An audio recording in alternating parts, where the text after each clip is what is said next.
3 o'clock on a Friday afternoon. You made it. Welcome aboard the Postgame Show alongside Elijah Campbell. I'm Jay Phillips. Thank you for being with us. A lot to get to on today's program. Masters is well underway on day 2. A little late start again today because of a delay yesterday. Some folks, including that Tiger Woods fella, had to finish up their rounds this morning. Tiger, at last check, doing all right. We'll get you some updates throughout the afternoon. Max Homa is playing well. See what Bryson DeChambeau does, as he had the lead yesterday. He'll be out on the course this afternoon. Scotty Scheffler is playing well. So we'll touch it. Tiger looks good for the cut at last check. I honestly have not been able to see any golf action in about the last 45 minutes. So his round was nearing an end.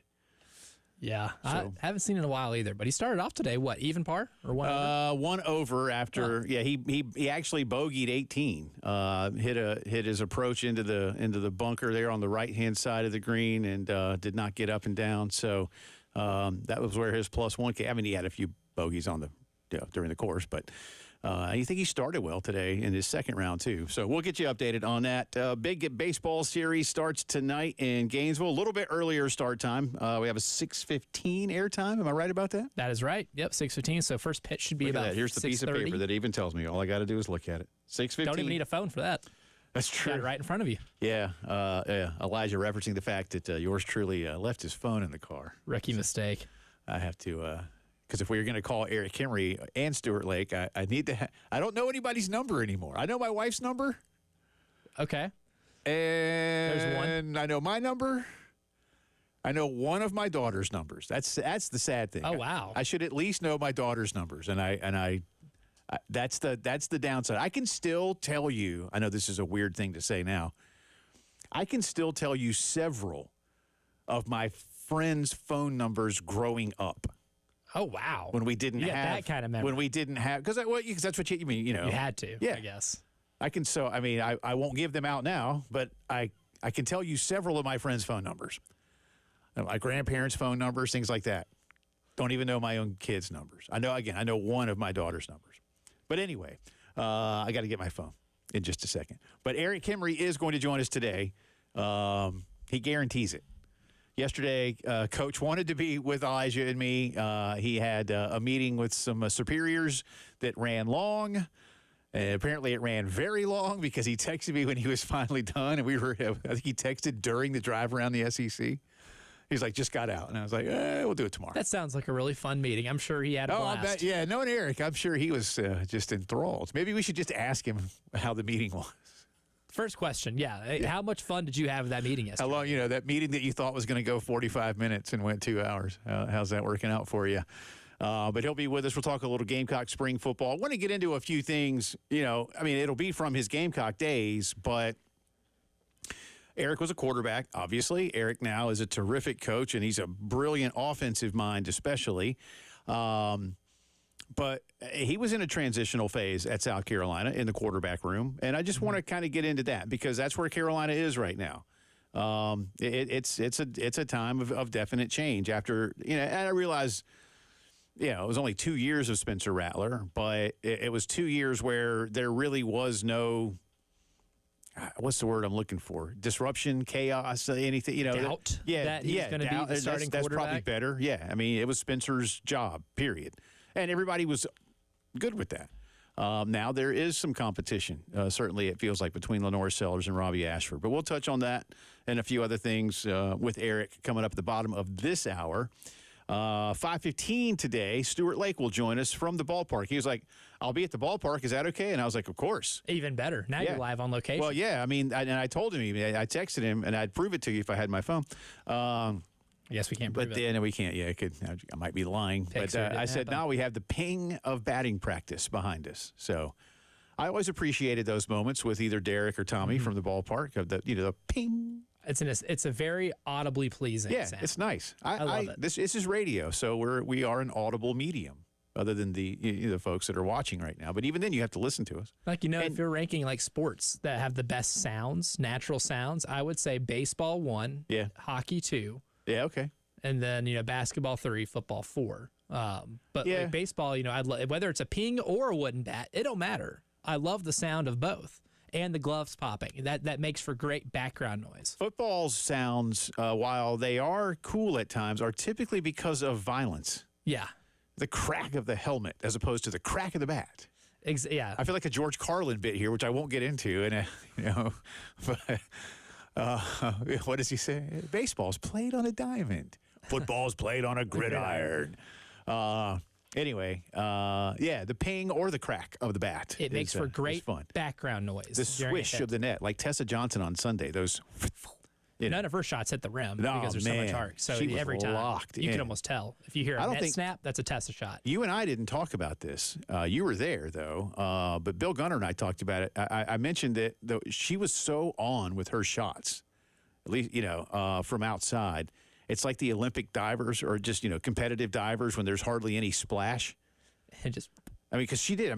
That and the one that was contested. Remember that one on the left side that was contested?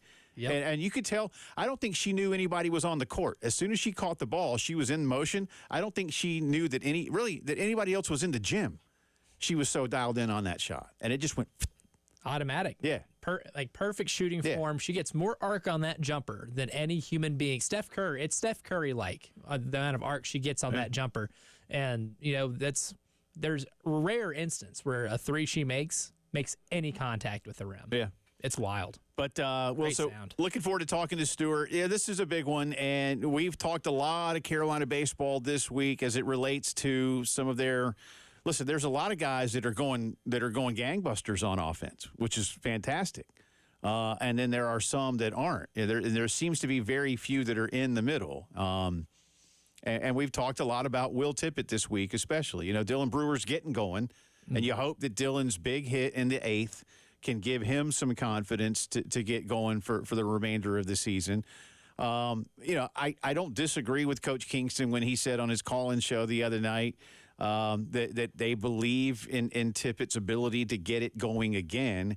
And look, even if Will could just double some of his in-conference numbers, they still wouldn't be overly impressive, but you would think they could add a spark.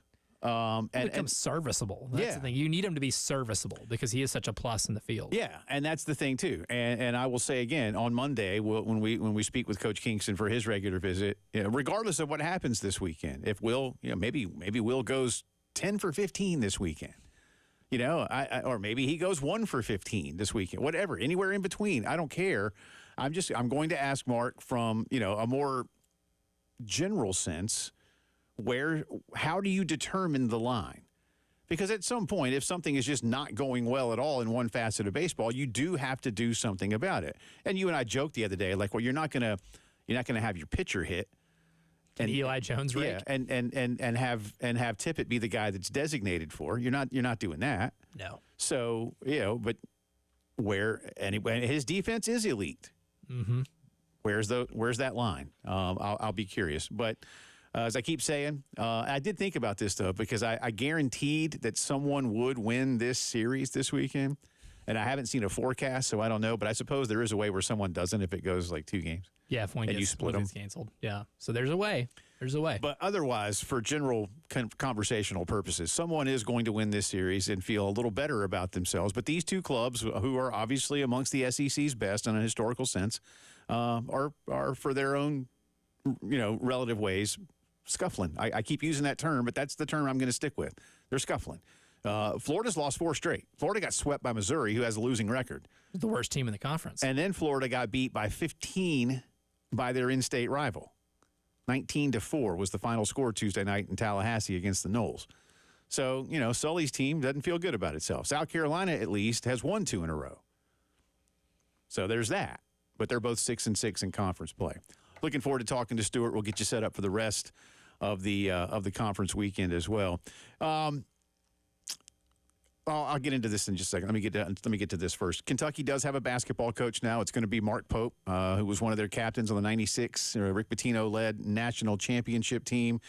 Most recently, done a nice job at BYU. Again, he's one of their own that has, in my opinion. Yeah, it's got good and bad, pros and cons. When it doesn't go well, it gets awkward. If it goes well, great. I just, I said this on Twitter earlier. There's a lot of Kentucky fans that are blaming Mitch Barnhart, their athletics director, for the search getting to a point where Mark Pope was the hire. And they seem to just some. Let me be fair here before I just sound like I'm being a jerk. There are some of these fans who, in my opinion, really just cannot comprehend the fact that a lot of the top-level candidates that they thought would just automatically, like, swoon for Kentucky. Oh, I can't believe Kentucky wants me. Of course I'll be there. Didn't want the job. It's not that they were offered and said no. They basically told Mitch, and I don't think they understand that. And you had some of them that were like, well, I mean, just wait till somebody offers them $12 million. They're coming. I don't think Kentucky was going to pay a basketball coach $12 million. They were paying John Calipari $8.5 million, and he was the second highest paid coach in America behind Bill Self. You going another $3.5 million? Who you getting? Yeah. Unless you're trying to hire Eric Spoelstra. And even then, I think he likes where he's at. Yeah, I say Spoelstra. He's doing pretty good. A lot of those guys like where they're at. I mean, the only guy they didn't name was Steve Kerr, who's making like $25 a year now. And gets to coach Steph Curry, which makes your life a lot easier. He probably likes it there. I mean, Spoelstra probably makes, 15 or so? He's one of the highest paid. Well, actually, he just got a recent bump. He might be getting closer. It might be more. I mean, but, anyway, like, okay, well, Dan Hurley will come when he gets $12 million. Will he? No, I don't think he will. Jay Wright will come out of retirement if he gets $12 million. Jay Wright made a lot of money. He's good. And he likes his job right now. And I think Jay Wright's making like 5 or 6 to do what he's doing. And he gets to go speak for like $250,000 a pop. Yeah, he's having fun. He's good, man. He's probably playing golf 3 days a week. He's got a life. Yeah, he's won his titles, plural. He's good. It's called cashing out. But I just think a lot of Kentucky fans just really assumed wrongly, dare I say, and I mean this in the nicest possible way, ignorantly, that anybody was going to take their job. Now, look, I contended all week long. I'd hire Bruce Pearl. I think Bruce Pearl was perfect. I think he checked every box. Clearly, either, and I can't imagine that he didn't, but I don't know. There may be some people, Bruce Pearl, Sean Miller, others, that either Barnhart felt weren't his type of candidate, or that you do enough behind the scenes talking with agents and intermediaries to realize, again, let's just, and Kelvin Sampson's name never came up, but like Kelvin was probably just, you know what, man, I'm good. He's going to end his career. He already has a head coach in waiting in Houston with his son. That's his destination. Yeah. So and again, I don't think Kelvin's name ever really came up for it. There could be others out there that we're not talking about. I mean, nobody ever said John Shire or Hubert Davis. Why? Well, because they're already at great schools. Nobody said Bill Self, but you said Dan Hurley every time. Well, guess what? Dan Hurley's doing better than a lot of those dudes right now. Yeah. Dan Hurley now has as many titles as Bill Self. Mm-hmm. Take that as you will. So I just that kind of makes me chuckle, but also like why is it Mitch Barnhart's fault that some of these dudes didn't want your job? And why do you think you're too good for Mark Pope? Yeah. That's my thing. Mark Pope is a really good basketball coach. This was one of the 15 best offenses in the country, and for most of the season, they were top 10. Oh, and they did one thing that John Calipari's team didn't do last year. That's guard somebody. And they, in their first year in the Big 12, they went to Kansas and won, something only 3 or 4 teams have done in the last 15 years. I watched that game. It was good, man. They were good. They run modern offense, great stuff. And for a guy to be coaching at BYU, which has as many rules and stipulations to go and attend the school that 18 to 22-year-olds, quite frankly, don't want to follow without divulging detail, he's going to do Kentucky will sell itself. He's already gotten $4 million pledged between NIL, between certain backers. He's going to be fine. The thought that you're too good for a good basketball coach is hilarious to me. So a lot to get to today. We'll talk some football for you on the other side, get you updated on what's going on with the Masters as well. A busy Friday postgame show is continuing.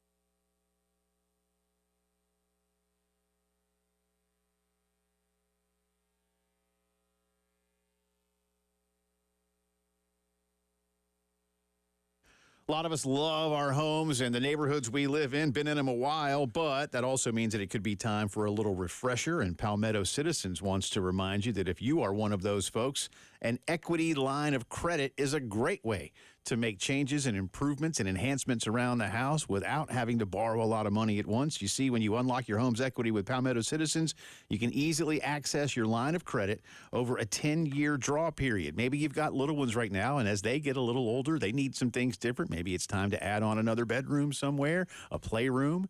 Maybe it's time for a nice screen porch for everybody to enjoy the weather. Modernize the kitchen, whatever you want to do, but no lump sum borrowing.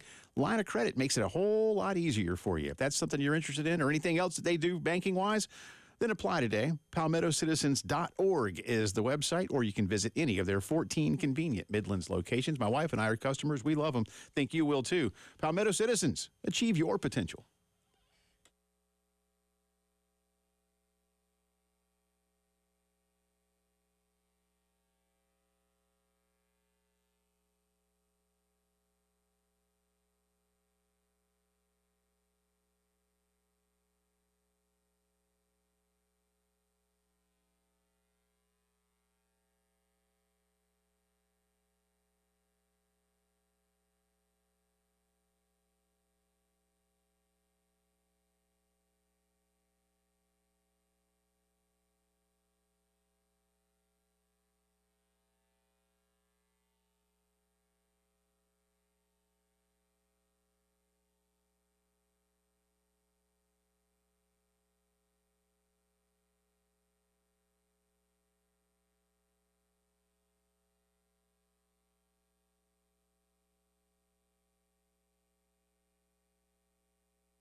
Who's to say radio hosts don't get sweaty too? Or active? It's an audio medium, but Jay Phillips just hustled up the stairs. He might have taken the stairs. I don't know. I don't know if he took the elevator or not, but he's got phone in hand. He has run down to the studio now, panting, maybe sweat. Maybe there's a little sweat right there. I don't know. But he got a little active here on the postgame show. Our number one continuing. Eric Kimmery coming up in the next segment. Yeah, Do you think Erickson gave you a scouting report? That's if we asked for a Jay Phillips scouting report, would it involve speed going up stairs to retrieve phone? They don't let you take the stairs in this building unless there's an emergency. You're basically forced to take the elevator. So I always feel lazy, too, because I like to take the stairs. I try to be somewhat active, even as an old man. I don't. But you have to take the elevator in this building pretty much. So, yeah, I took the elevator up one flight and then into the parking garage and then up to go where my car is and got my phone and hustled back down.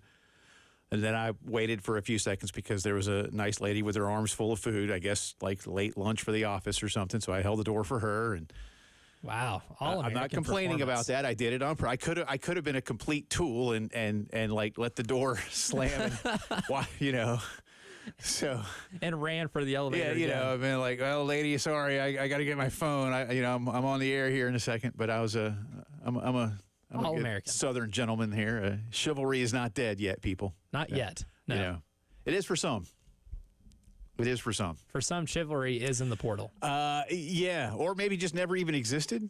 I don't know. Also true, never enrolled. Yeah. Never committed. I'm that guy. I don't mind. I will hold a door for people. But sometimes when I do, and then nobody, at least like say thanks. Or like a head nod or something. Or what's up? Just a little something for the effort. But when like you do it, and then people just like expected you to do it, I'm like, oh, dang, man. That's when you high five yourself. Do the very condescending high five self. Something like that.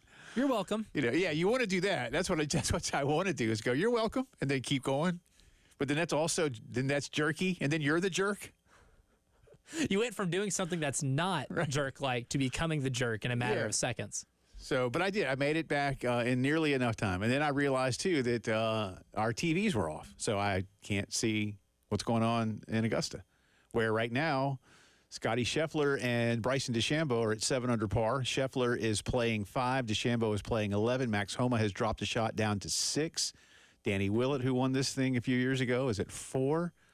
Nikolai Højgaard, that's fun to say. That is fun to say. Even more fun to spell. It's H and then one of those O's with a line through it. Because I guess that's I don't know what that is, actually. Usually those things have a name. I don't know what it's called, but I know it's super Norwegian. If it's because like my favorite soccer team has a guy that has that, Martin Odegaard, and it's got the line through it. I'm like, well, it's just an O. Like I have if I know somebody that's named like Otis. But that looks cooler, though. It does, actually. It's not just any O. Am I supposed to say it differently if it has a line through it? I know. I did take 3 years of German in high school. So when you have the things with the umlauts over it, the way you're supposed to say it is just to like form your mouth the way the letters. So for like you make like the U shape in your mouth. Okay. And then do like an E sound out of it. Help me out. What's the in Spanish? Miller. What's the little thing over the N? Oh, the little accent mark. I don't know if it has a cool name or not. I think it has a name. I just know what it is. Anyway. No clue. All right. So there's a quick Masters update. Tiger Woods, by the way, is still 1 over. So he's even in his second round today. He is playing 17. So we'll keep you updated. Again, he bogeyed 18 the other. I think the cut line right now is probably +3, +4. So he's in good shape. He should make it, to make the cut. And I believe if he makes the cut, it will be 24 consecutive cuts made. I don't think he's ever missed at the Masters. Yeah, I don't know. Because he's missed a few Masters. Yeah. Yeah. Like missed the entire event. Right. Yeah. Right. But yeah, I don't think he has either. I think I saw that yesterday. Yeah, he's never missed a cut. Well, he said, I'm not playing to miss the cut. I'm not here to show up. He's here to contend. One day Tiger's going to be that guy, right? The ceremonial guy to open the tournament. Oh, yeah. But not anytime soon in his mind. Mm-mm. He's going to be more like Bernhard Langer and Freddie Couples. I'm here to play. Well, that's what Bill was saying yesterday. He's like, Tiger wouldn't come out here if he didn't think he had a chance to actually win this thing. Yeah. Again, we're talking, I'll just put a fine point on this for now. We'll come back around to it in a little bit. But Kentucky hiring Mark Pope. Like I said, I can't wrap my mind around that faction, of the Kentucky fan base that feels like this is a failure of their athletics director. I think it's a failure of a lot of things if they want to call it a failure, but I don't think that I think it's that faction of the fan base, and I'm dead serious about this, that may be why some of these coaches want no part of this job. At times, it's very toxic. And it's not to say that Kentucky fans have unrealistic expectations. If you think you should win the national title every year, I'm gonna push back on you. But again, if you're Kentucky basketball, I got zero problem with you believing you should be in the Sweet 16 every year. Now, again, you're not always going to make it, but I got no problem whatsoever. I mean, and I would say that about several. I mean, certainly North Carolina and Duke and Kansas and Connecticut, maybe even schools like, well, where Houston is at least right now. Yeah, Houston should expect that, the way their program is. You know, if something changes out that way. But I got no problem with expectations being higher than most. But this notion of entitlement is where I think it starts to rub people the wrong way. Yeah, it's annoying. So that's why I say I just don't know how.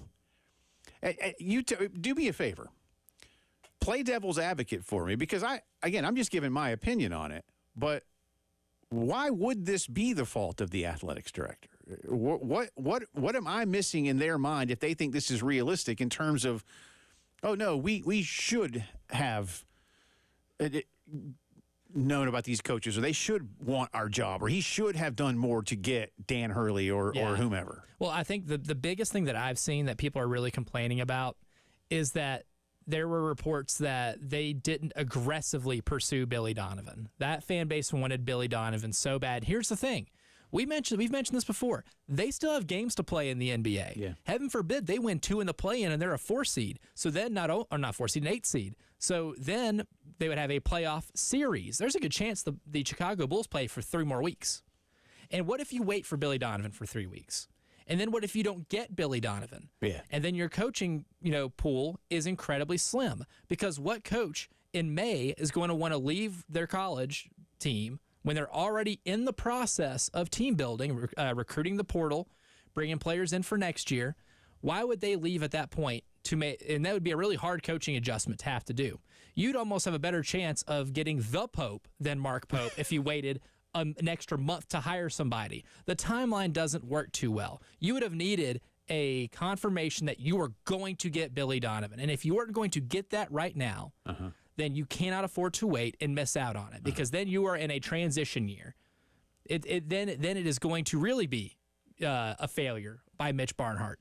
Mitch Barnhart did what he thought was best for the university, and that's getting a coach right now. But the thing is, I get really annoyed. They act like they got, the coach from ITT Tech. Like, you got a really good coach who understands the University of Kentucky, who gets you, who loves you, who wants this job. I mean, there's the thing. He genuinely wants it, and I think that's a big plus. But anyway, so it's Mark Pope. That means the BYU job is open. And I told Elijah selfishly, I was like, well, God, if it had been Bruce Pearl, we could have had another SEC opening to talk about, and that would have been fun. But not as sexy a job. Don't have to worry about that as much. Eric Kimry will join us on the other side. He's one of our favorite people. Gamecock fans love him, and just an all-around great guy. He is going to talk a little spring football, and we'll probably get his take on the Masters as well. Coach Kimry joins us when the postgame show continues.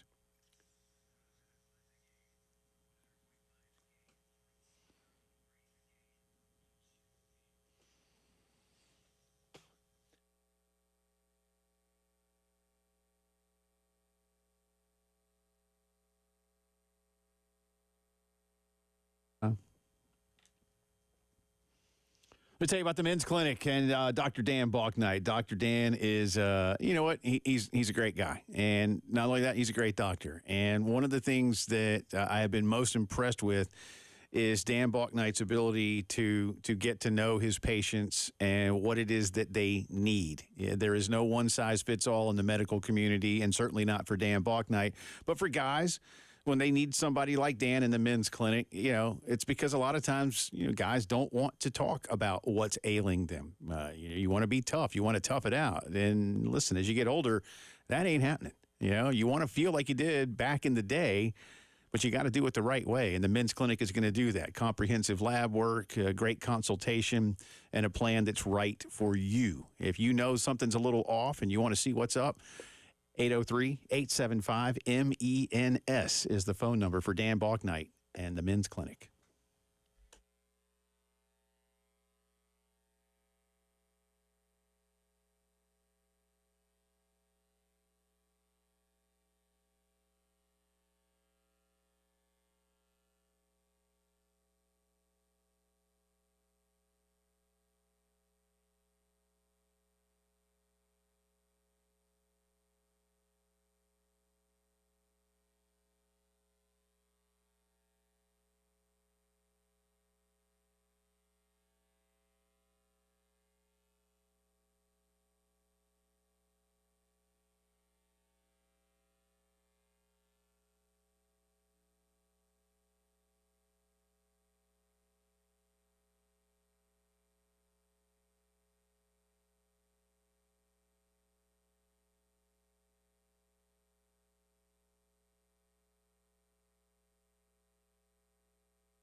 Time to talk a little spring football, and I'll squeeze in a little talk about golf, maybe even craft beer, and who knows what else, with one of my favorite people. He is Coach Eric Kimry, the former Dutch Fork megastar, South Carolina Gamecock, and now incredibly successful high school football coach, now at the Baylor School in Chattanooga, Tennessee. And I'm told that you may be on your way to that tournament in Augusta, yeah? I think so, Jay. I am en route right now. Well, you think so? Is there? Yeah. I'm having to come from a different direction than I'm used to, but I'm going to stay in Augusta tonight and go to the tournament tomorrow and come back tomorrow afterwards. Well, that's good. And again, I do hope that's where you're headed. I want to make sure that your destination is successful, so you don't just end up, say, like, that's that park around Stone Mountain or something like that, man. We don't need that today. No, I'm excited, man. It's always a blessing to be able to go to a tournament at Augusta National, and I've been fortunate enough to go to a number in my life, and every time you go, you're just grateful. It is. It's amazing. There's no question about that. We'll come back around to it. How you doing? I mean, let everybody know. I mean, you're obviously a local, but now you moved. Everything good in Chattanooga, Tennessee? Yeah, man, everything's great. Getting geared up for spring practice here. We'll get started in May.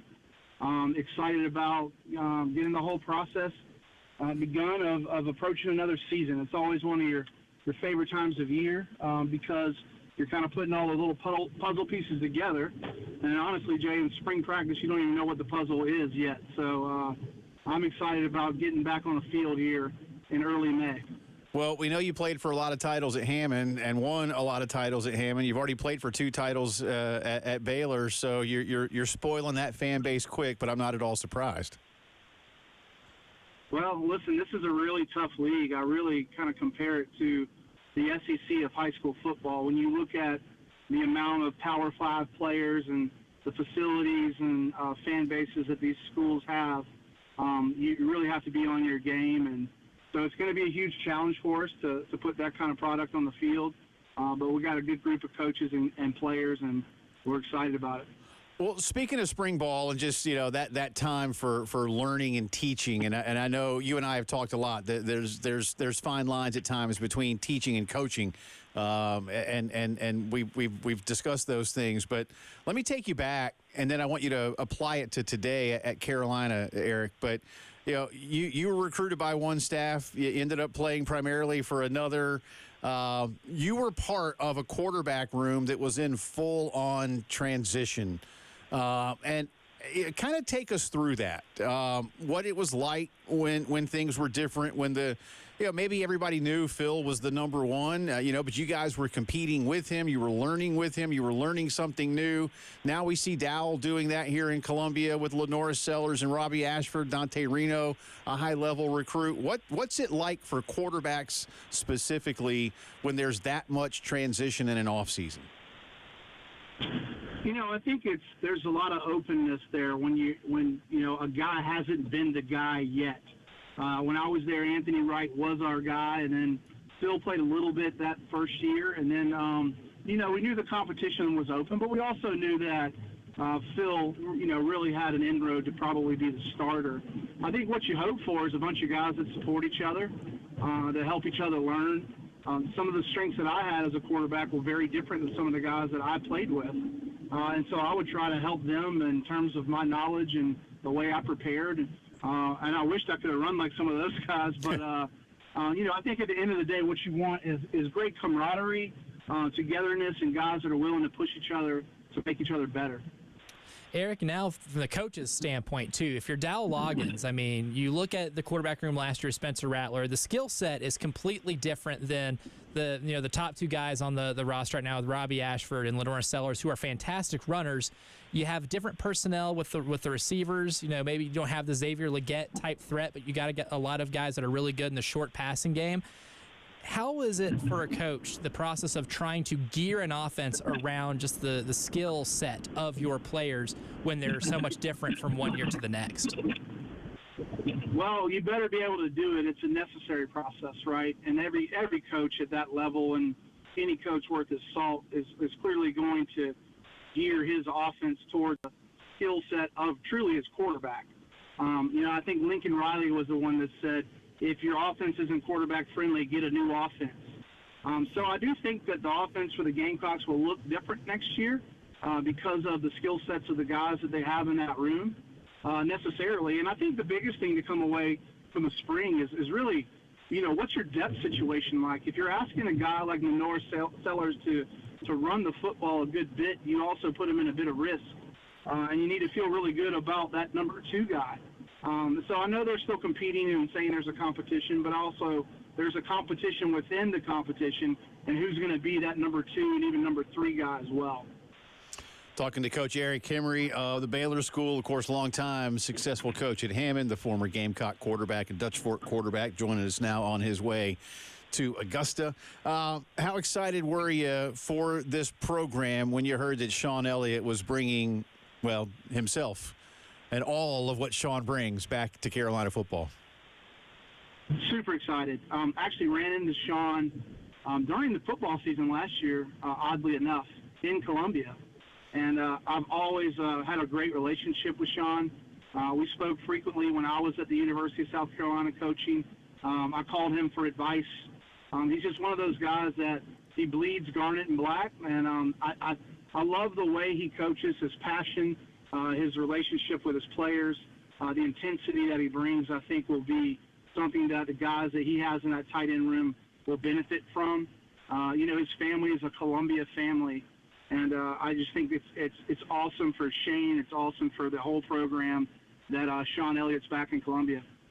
Eric, you got recruited as a player, and now as a high school coach, you're kind of seeing things through a different lens. And obviously, the sport of college football has changed dramatically from the time you played and to the time you're coaching high schoolers now that are going to be playing in college football. And on this show, we talk a ton about maybe the future of the sport and how things have changed and maybe what the future holds. But as a high school coach right now, who has D1 players on your roster, you get I'm sure you get contacted a ton by D1 coaches, especially SEC coaches.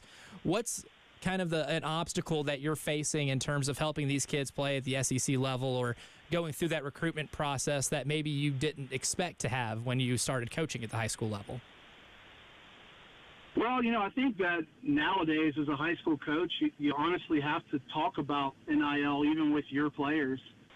Every kid comes from a different circumstance, different situation, and every kid has a different set of motivators. And so for some guys, going to their dream school is their number one, and for some guys, maximizing their NIL potential is their highest priority. And I don't think that's necessarily bad right now. I think my duty as a high school coach is to help a kid just see all the opportunities that he has in front of him and maximize his long-term value. And when I say long-term value, I don't just mean his monetary value, but his value as a human being, what type of father, what type of husband he's going to become, what type of human in this world he's going to be. And I think that's one of the beauties of coaching high school football is we can really try to invest in players in some of those longer-term things as well. Talking to Eric Kimry here on the Postgame Show. Coach is going to hang over through a break. I want to get into a few more things around spring football. And, again, his take on what's going on at Augusta as Bryson DeChambeau, by the way, has just retaken the lead with a birdie on 12, I believe. Yeah, boy. Yeah, no, well, at least it's not Patrick Reed. I'll just say that. Just leave it at that. Eric's going to hang out for a little bit. So, Coach, appreciate you. Sit tight. More with Eric Kimry when the postgame show continues.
Welcome back to the Postgame Show on this Friday afternoon. Jay Phillips and Elijah Campbell with you. Stuart Lake will join us from Gainesville coming up in the 5 o'clock hour. And next hour, before we get back to Coach, Elijah and I are going to look at, I guess, an internet rumor that seems to be taking on a little too much life as it relates to the future of both the Atlantic Coast Conference and Southeastern Conference. A lot of too much life. Yeah, but it's got people going, so we'll try to not throw gas on the fire, but instead try to throw water on the fire. If that water takes form of reason, yeah. Yeah, we'll see. We'll do that for you coming up in the 4 o'clock hour. In the meantime, appreciate Coach Kimmery hanging out with us for just a little bit longer as he makes his way down towards the Masters, where Tiger Woods, by the way, has just hit one to the left of the green, left and short, Eric, on 18. He was in the bunker on the right this morning, so sprayed 2 approaches on 18. You don't want to see him get another bogey, especially if Bryson continues to play well. I think he's okay for now, is Tiger Woods, but I want you to see him tomorrow, so I'm hoping he can find a way to get up and down, Coach. Let me ask you, I'm serious about this. I've been, as you probably know, a big proponent of a true spring game for college football. It's, I mean, you guys in high school have some form of jamboree or some kind of exhibition. We know the NFL does. We know other sports do this. But college football, for whatever reason, it just doesn't want to play somebody else until it's a regular season or postseason game. Coach Beamer has been in support of this. Take me through it. Would you be in support? And, even if you had some mitigating things in there, like no blitzing, no hitting the quarterback, no kick returns to try and minimize risk, where would you be with a college spring game against somebody else? Yeah, Jay, I'd be 100% for it. I think it's a great idea. And I think, to me, what I'd love to see in the future, which may happen, is, let's get rid of some of these games in the fall where you've got a school like South Carolina playing, a smaller school in state, and let's transition those to a spring game. So why not play your Woffords and your Furmans of the world in a spring game setting, and then let's save some of these Power 5 games, especially now with an expanded playoff, for, some teams from maybe another Power 5 conference. Yeah, I'm 100% for that, and I've been saying that for a while now. In fact, you might have seen, I'm sure you did, this story of a proposed super league of college football, which ain't going to happen, Eric. But one of the things they said was, look, we could do this and provide our TV partners with even better content. Well, I'll provide you with better content right now, and it's what you just said. Let's just get rid of some of these games. Again, and I hate to pick on Charleston Southern, but sometimes I use the example of a not very good South Carolina football team 5 or 6 years ago beat Charleston Southern by 62 points. They just don't belong on the regular season schedule, and teams of that ilk. I'm with you. I want, Eric, I want 9 conference games for everybody in the country. Notre Dame can figure it out, but Notre Dame already plays a difficult schedule, typically. I want 2 games against somebody else at your level, now Power 4, and give me 1 against the G5. I'll play Akron or Toledo or whomever. I got no problem with that. Memphis, Tulsa, Old Dominion, like you can start off this year with. I'll get a game out of that. I just don't know why there's a lot of people that run this sport, Coach, that seem scared of that. Yeah, I totally agree with you, Jay. And again, I think the more better games, the better. And I think, unique ways to honor people for playing a tougher schedule, automatic, qualifying for the playoffs. I've always been in favor of a 16-team playoff. I know 5 years ago I was in favor of that. And maybe your divisional champions, like the SEC East champions, automatically in, as with the West. So there's multiple avenues to get to the playoffs. Will only incentivize teams to play more better games. Mm-hmm. So I can't disagree with those that are in favor of a spring game either. I do think it'd be a great way to highlight some of those interstate, battles with some smaller schools. And I think, Eric, seriously, as a coach, Shane has said too, I get to know a little bit more about my team because they went against somebody else. Doubt. Absolutely. And I think one of the most challenging things in coaching college football is not only do you not have a spring game, Jay, you don't have any scrimmages either. Right. You know, the NFL has preseason games. In high school, you have, 2 to 4 scrimmages or jamboree. And then in college football, you show up for that first Saturday in September, you really don't know what you have. So, I think that there's a lot of room for a lot of discussion and how the entire preseason is run in college football. And not even just a spring game. I know, like, the spring game is, clearly the goal because it's a little more, I guess, organized. But, man, like, working in an NFL market, I learned more about NFL teams in the preseason at the open practices, or the dual practices that you'd have. Like, if the Buccaneers came to Nashville and they were practicing against the Titans and seeing, Buccaneer receivers versus Titans corners, I learned more in those practices than I think I did even in preseason games. And I think even, maybe televising joint practices would be something that could also be a decent step in terms of making spring football a little more profitable in terms of content and TV marketing. Yeah, I mean, if they're doing it in the NFL, and they have, player safety as a value more so than probably any league, as best as you can in our sport, I don't understand why we can't do more of that. I like it. I think it's a great idea. Before we get you out of here, as you're making your way down, we know Scheffler and Rory are the betting favorites. We know Bryson's on top right now. Who's Eric Kimry's top choice? Who you pulling for this weekend? That's my question. Who you pulling for? Well, I mean, I think you have the sub-story of Tiger making the cut. I think that's a really cool story. I would love to see Rory complete the Grand Slam. I think it's going to be difficult for him to do it. I'm not sure he's quite in that form. I would say Bryson looks really, really strong, but Scheffler is the betting favorite for sure. He's a guy that very likable guy, easy to pull for. His consistency these last couple of years has been incredible to watch. So I really think it'll come down to which one of those two guys putts the best. But it's still early, Jay. It's Friday. It's windy at Augusta, and we both know anything can happen on the weekend. Yeah. Have fun over there tomorrow, man. I'll talk to you real soon. Always fun to chat. Yeah, thanks, Jay. Good talking to both you guys. You bet, man. That is our good friend Eric Kimry. All right, we'll get into that rumor around the future of the conference. Be right back.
4 o'clock on this Friday. Welcome back in. It's the Postgame Show alongside Elijah Campbell. I'm Jay Phillips. Appreciate you being with us. And thanks once again to my good friend Eric Kimry for hanging out with us for a bit. Always love talking with Coach. Didn't get into any craft beer this time.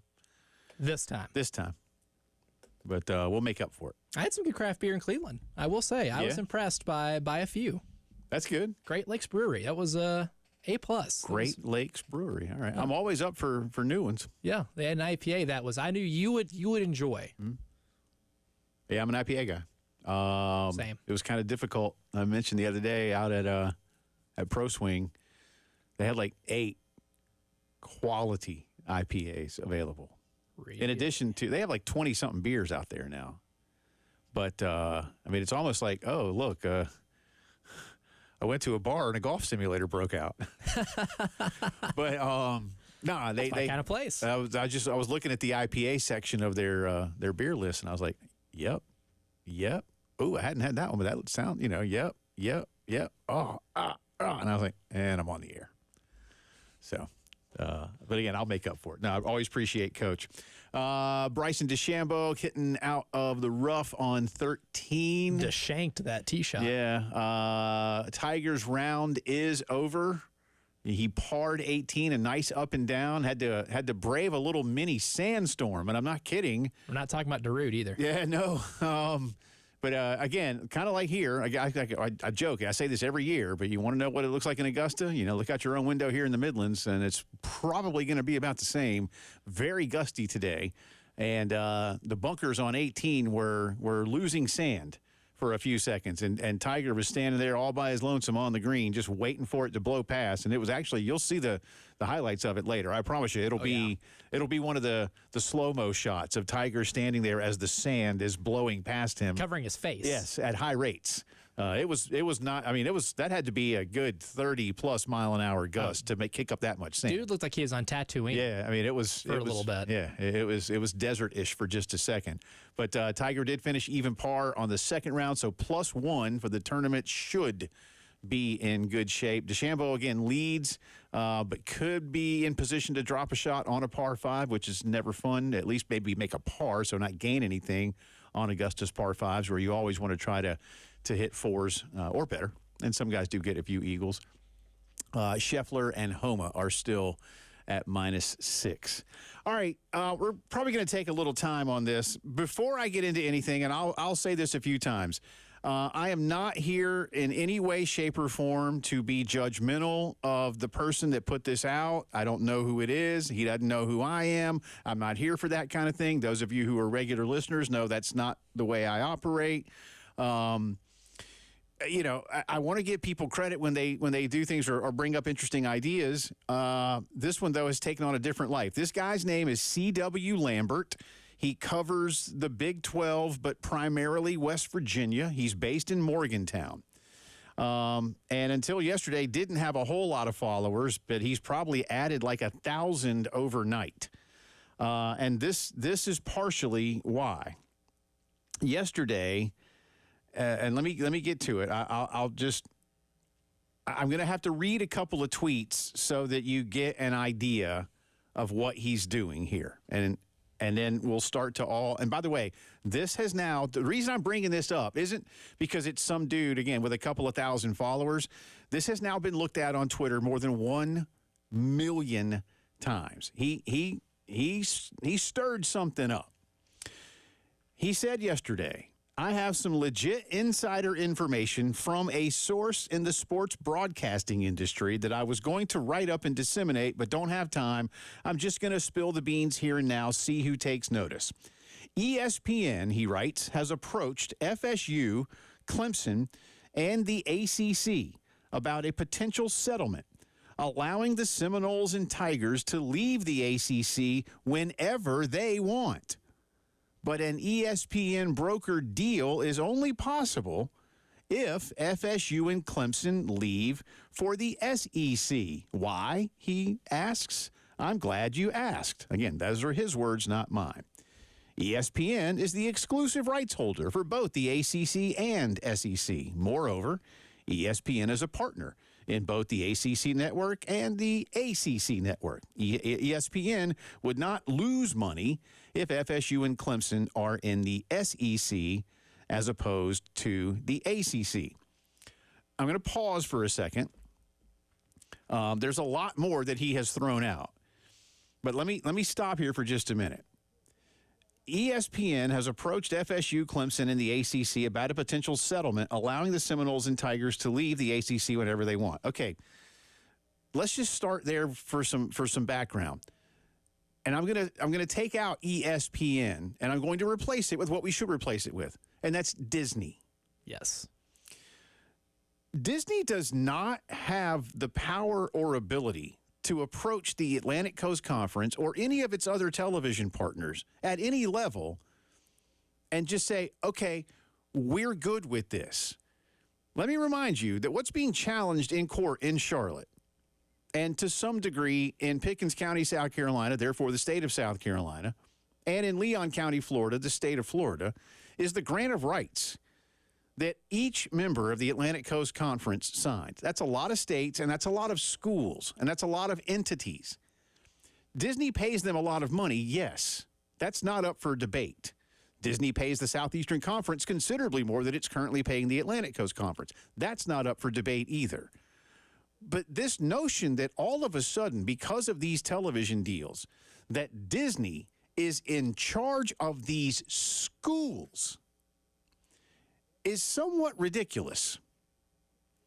I don't care how much money they're making. You're not telling the Board of Trustees of the University of South Carolina, the University of North Carolina, the University of Virginia, University of Tennessee, University of Alabama.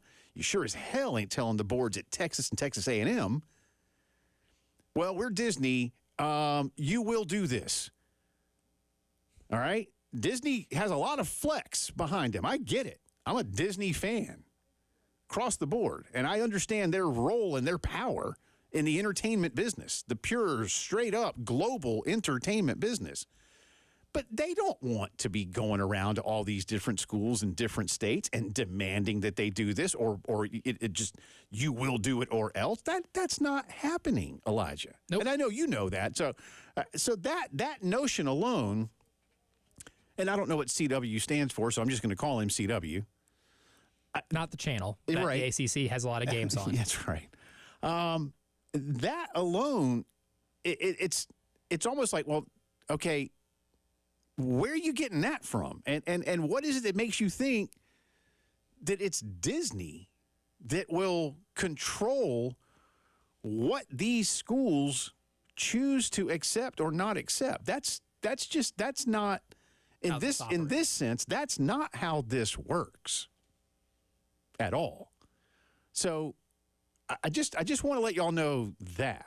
All right. Now, again, do they have sway? Do they have influence? Does the money matter? Of course. I'm not here to say they got no say in this. And remember as well, please, that Disney sent its lawyers to Charlotte to fight on behalf of the Atlantic Coast Conference and to fight for their own business at the same time against what it is that Florida State wants. Disney is very concerned that Florida State is going to leak Disney's trade secrets in open court. Now, that's not necessarily a reason for Disney to go settle, but Florida State, from what I'm told, Florida State's like, well, hey, but our state law mandates that these things be out there. Therefore, you better give us what. Florida State's trying to use it as a tactic. And at that point, Disney may have none of it. And so why do you want to work with Florida State if Florida State is basically threatening you with the exposure of your own trade secrets? I don't know that they are. Usually blackmail isn't rewarded. Yeah, I mean, yeah. So, okay, so I wanted to set that up for you. Now, let me read a couple of more of these. Again, this is C.W. Lambert. His Twitter handle, I'll give it to you. I typically wouldn't, but I will this time because I'm going to cite him. Inside the Big 12. And again, take it as you will. Until yesterday, the dude had like 2,000 followers, but he's gained more than 1,000 followers overnight. And again, his posts here have been viewed more than 1 million times. So he's got traction. Yes, he's created something that even some national media have commented on. I'll tell you, by the way, what the basic narrative from the national folks is in just a second if you can't already guess. He continues. The basics of the potential settlement are, 1, FSU and Clemson would pay an exit fee equal to what Texas and Oklahoma paid to exit the Big 12 plus a percentage. That, by the way, I believe was in the neighborhood of $50 million per school. 2, the ACC would retain the rights to FSU and Clemson home games, but license those rights to ESPN for SEC broadcasts. Again, the grant of rights basically does mandate, and I think this is where Clemson's going to lose. The language is pretty clear. You have signed over your media rights until 2036, regardless of your conference membership status. That's basically what it says. He continues. The ACC receives 50% of the fair market SEC value of FSU and Clemson home games in both football and basketball. The percentage the ACC receives would decrease each year of the agreement. ESPN would pick up the option on the ACC's contract until 2036, but would renegotiate terms to reflect the loss of value from losing FSU and Clemson. Again, I'm going to stop. They do have a look-in that's coming up. Next year, 2025, ESPN can tell the ACC whether it's going to be up or down. And if it's down, then it would end in 2027. If it's up, then it will continue. Well, at that point, again, we talk about this a lot. Anything is renegotiable if you would like it to be. Wouldn't it make more sense? Now, this is me asking this question, maybe rhetorically, so I'll let you maybe rhetorically answer for me. Wouldn't it make more sense at this point in time for ESPN and the members of the Atlantic Coast Conference to look at their current deal and find a way, since they've already talked about a potential unequal distribution of revenue, to simply rework the contract to allow for those things to be part of an extended deal. Therefore, they keep Florida State and Clemson, and let me say, too, North Carolina and Miami and Virginia in the Atlantic Coast Conference. Because, listen, if Clemson and FSU get out, Chapel Hill and UVA ain't far behind, man. And maybe the U as well. Because they'll have an out. Yeah, they're not. Clemson and FSU aren't the only disgruntled parties with this media rights deal. And so this becomes more problematic for the Atlantic Coast Conference long term. And then what does the ACC offer ESPN? At that point, you may as well just scrap the deal altogether and blow the conference up. But nobody wants to do that either because, again, as we've said, they have an ACC network. They'd like that thing to actually work. It's another revenue stream. Yeah. The whole thing is another revenue stream. And the whole notion of Disney trying to rework Clemson and Florida State out so you can put them in another one of the conferences that you have the TV rights to is not only counterintuitive, but it completely kills a revenue stream that you have, because if that happens, that will trigger a domino effect. That means North Carolina and Virginia are out, Miami's out, and they'll all be going to different places, and there's a risk that you lose them to conferences whose rights you don't have, the Big Ten. Yes. So it would make zero sense for Disney and Mickey Mouse to bail out Florida State and Clemson, to put them in the SEC and kill one of their revenue streams. Yeah. If there's anything Mickey Mouse is interested in, it's making more money, not killing a stream of revenue at all. So that like the whole thing kind of operates on a false premise, but this is why we take it off, bit by bit, because it did gain a ton of traction. It did. Let me hit a break because I've thrown a lot at all of you, and I want you to digest some of that. I know it's hard on radio when this is all in writing, so I'm trying to be, a little more strategic in how we put these things out. And I do have thoughts. And again, there are those who have tweeted about this in response and have had some interesting things to say. So we'll give you a few more details of this rumor, and then we'll have a full-on reaction when the postgame show continues.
Welcome back into the postgame show on this Friday afternoon. Jay and Elijah with you. Masters day 2. Everybody out on the course. Bryson DeChambeau actually did quite well on the par 5 13th and made it to 8 under par, a 2-shot lead over Max Homa, who is done for the day. So his 6 under is in the clubhouse. He was actually in Tiger's group. Scotty Scheffler is at 5. Danny Willett is at 4. Scheffler is on 8, so he's got a long way to go.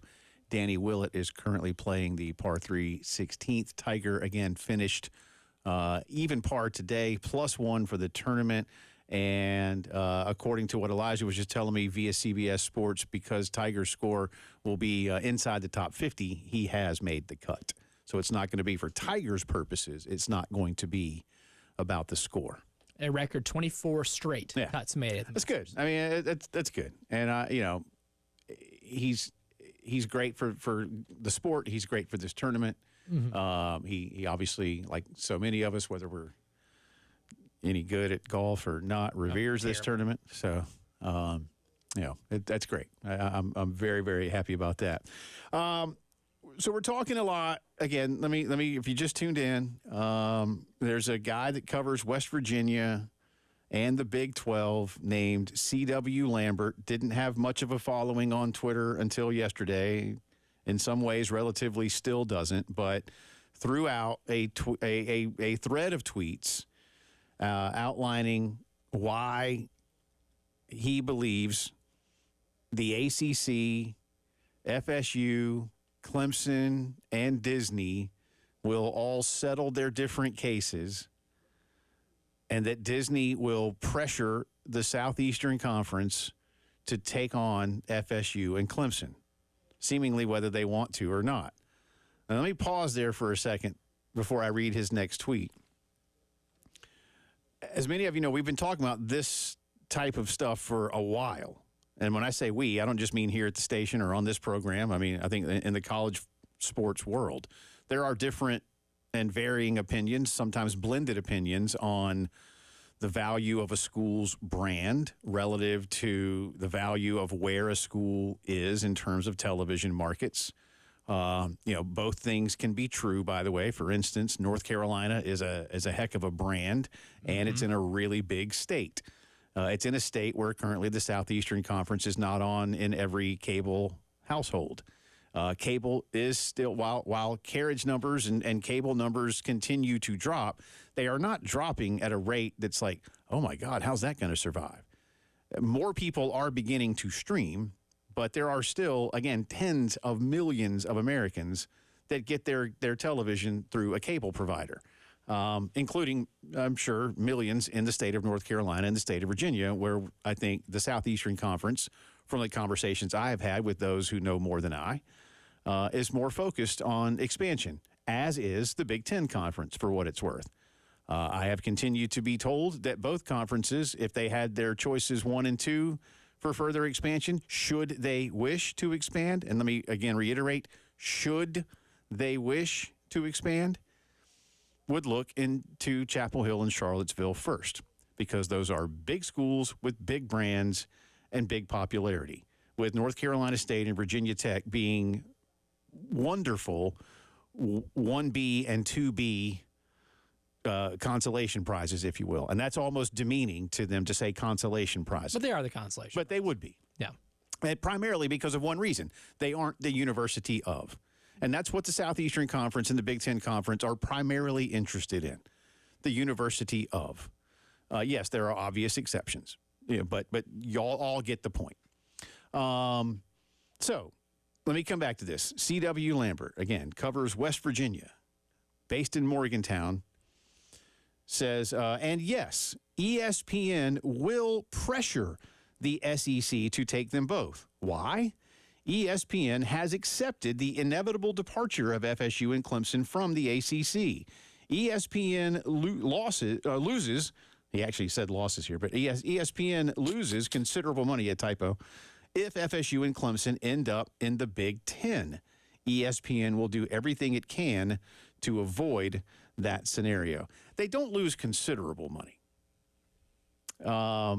I don't know what the numbers would look like, but you're still only talking about two teams. You've already got deals cut. You know, so really it's not so much that you lose considerable money. You have to alter your structure a little bit, but you could probably make up for it by the fact that, again, you're bringing Texas and Oklahoma into the Southeastern Conference. Mm-hmm. And this comes back around to why I keep saying this, you know, for all these people around the country, oh, well, Clemson and Florida State will just go to the SEC or Big Ten. I don't believe it to be that simple. One, again, let me say, I have had multiple conversations with people who either make these decisions or are in the room when it happened. For you Hamilton fans, start playing that. I'm told there's no interest right now in expanding the Southeastern Conference, even into North Carolina and Virginia, because they haven't even officially expanded yet. From everything I am told, and again, it's by people who know what they are talking about. Y'all trust me. Elijah knows who I've spoken with. Mm-hmm. My boss upstairs knows who I've spoken with. They want to see what life is like with Oklahoma and Texas in the conference. They want to see what life is like as the college football playoff expands and how it affects the conference with 16 schools. They want to see what life is like with 8 conference games, and do they need to go to 9? They also don't need to expand because they're not going to make more money. And that's what I want everybody to understand. The Southeastern Conference is not in a position where any of this is necessary for their survival or their potential growth. And by growth, I mean revenue, not size. And you know what they also have in these next couple of years in terms of using things as guinea pigs, using themselves as a guinea pig with Texas and Oklahoma to see how much money they have? They're looking directly at their competitor in the Big Ten and saying, how are you going to survive and how are you going to be able to make it work with 18 schools across 4 time zones? That can be really messy. And here's the thing. That's 18 schools cutting up a pretty big pie, but yet at the same time, that's still 18 pieces having to be divvied up. Yeah. Are the sizes going to be bigger than what you already have? If they struggle in that regard, then why the hell would they ever think about expanding? And Stuart Mandel said so as well in the mailbag, 2 or 3 weeks ago? 2 weeks ago. On The Athletic, saying they're definitely looking at the Big Ten and seeing exactly how that operates and how profitable an 18-team league is with their current TV deal. Even if they have more money on the deal itself in terms of just raw numbers, that doesn't mean every school is getting the same because you are competing with different schools with different needs.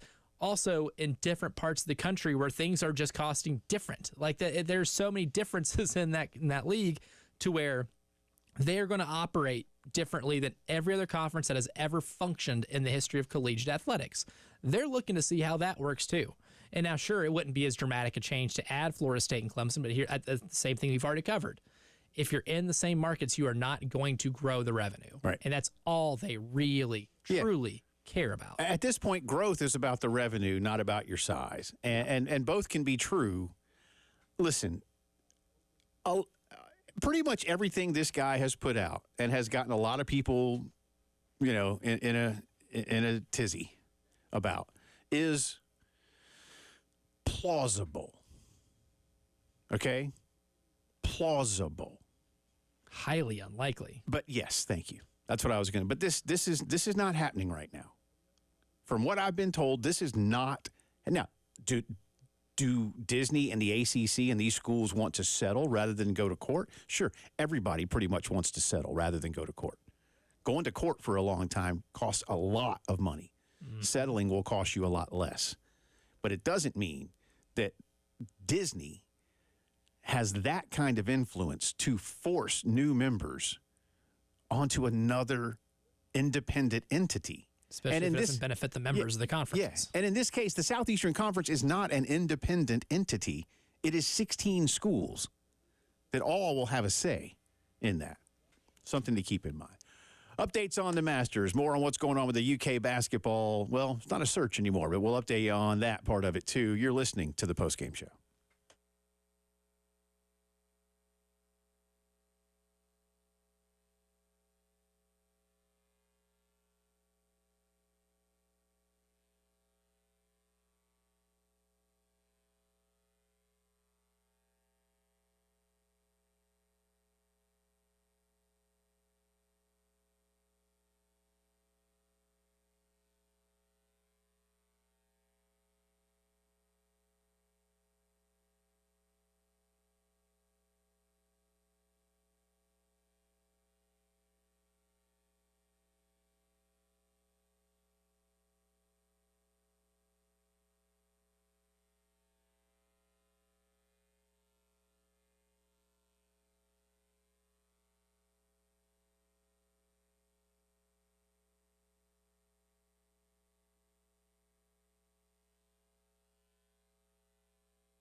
From the WIS Traffic Studios, I'm Elijah Campbell with a couple of accidents to report to you that are causing delays on the roadways here this afternoon.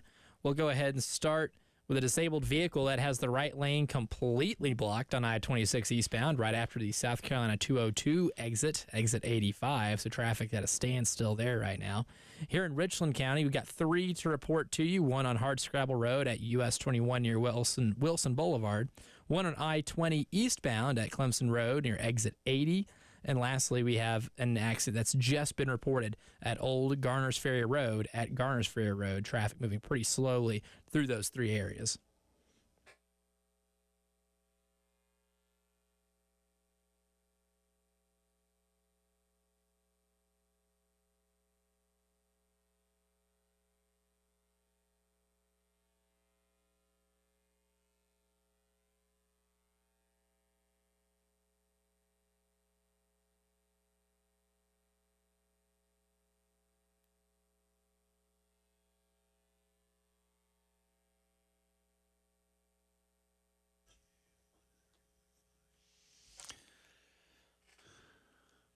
Welcome back in. The postgame show continues talking. We'll put a fine point on this story, but talking about a guy out of Morgantown who stirred up the interwebs yesterday, saying that a broadcast industry source told him, he said ESPN, but again, you're talking this, it's Disney. So I'm substituting ESPN and putting Disney in there. Maybe Donald Duck was a source. Right. I'm always jealous, by the way, of people that can do a Donald Duck, because I cannot. It's hit or miss for me. I used to be able to do a really good one, and I did it like the other day, but it can't be consistent. I think it's got to be like a saliva level thing to be able to make that. Yeah, I can't. Like that. I can do accents. You know, I'm decent at like, you know, a British or a French or something. But your British one's pretty good. Yeah, I can tell you watch a lot of Premier League. Yeah, it's really gotten. Listen, 2 of my kids can do it, and I swear, if you wouldn't. My youngest daughter, when she does hers, you would not. I promise you, she could fool. She's like, what's her name in the Bridget Jones? Who's that? Renee Zellweger. Yes. You know, and like English people were mad, like she's American, and like, well, yeah, well, she don't sound it, but pulls the accent off well. But my youngest, when she does an English accent, man, it's impressive. It's spot on. It's good. And she can even kind of like regionalize them, like the London thing, and then like, you know. That's next level. She can do the f and the in it and all, you know, like that kind of Cockney London thing. She's pretty solid. Anyway. I'm a stand-up comic. She's pretty funny too. Speaking of which, she and my wife are downtown. Speaking of traffic and things, and this is apropos of absolutely nothing. They just sent me a picture. Apparently, there's a dude, and this sounds like, I don't want this to sound bad when I get ready to say this. There's a guy in a Spider-Man costume downtown, like taking pictures of people right now. Oh, hell yeah. I'm with you. Up to like 90% of that. And then I'm like, what are you doing, man? Like, are you just having fun? Is there an ulterior motive time here? Are you distracting people from something else? Like, you know, I'm a cynic sometimes, and I hate it. Because I don't like being, and so I'm really not. Like, I'm just. Is it a diversion? Is it a sleight of hand? Like, you know what? Why is there a dude in a Spider-Man costume taking pictures with people in downtown Columbia, South Carolina on a Friday? Well, you know why you don't see the Green Goblin messing anything up here in downtown Columbia? Tell me. Because Spider-Man's here. Okay, well, that's good. So. And I like Spider-Man. And if this was, let's say, you know, if you were down at Universal, where there's a Spider-Man ride. And there's probably a Spider-Man on payroll. That would make a lot of sense. But the volunteer Spider-Men are the ones that help keep the city safe. So maybe we should call Mayor Rickaman and go, hey, y'all, got a Spider-Man dude you pay on Fridays now? Just making sure, just asking for a friend. Maybe a FOIA request would pull that up, but if it's publicly funded. If you're, I don't know exactly where they are. Look like they were on Main Street just now. I'm not sure. Maybe they're out shopping or doing something. I don't know. We'll take a picture if he walks by our windows here. But they sent me a picture. I mean, you know, it's Spider-Man for sure. I don't know what he's doing, so I'd like to know that. Anyway, this guy, C.W. Lambert, not Spider-Man, and as Elijah said, not a guy from the CW who does carry ACC games. They have rights. Yep. They do.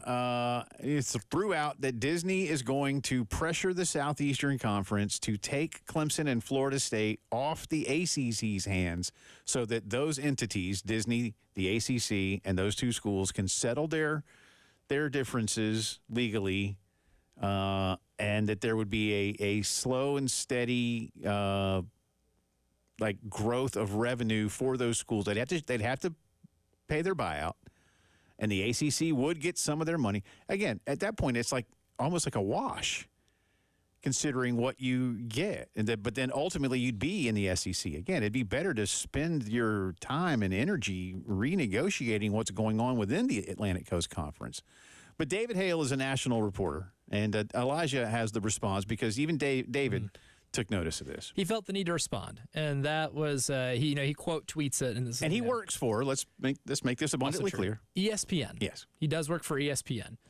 He says, I know I shouldn't amplify this, and there are about 100 things wrong with the numbers, but ask yourself a simple question.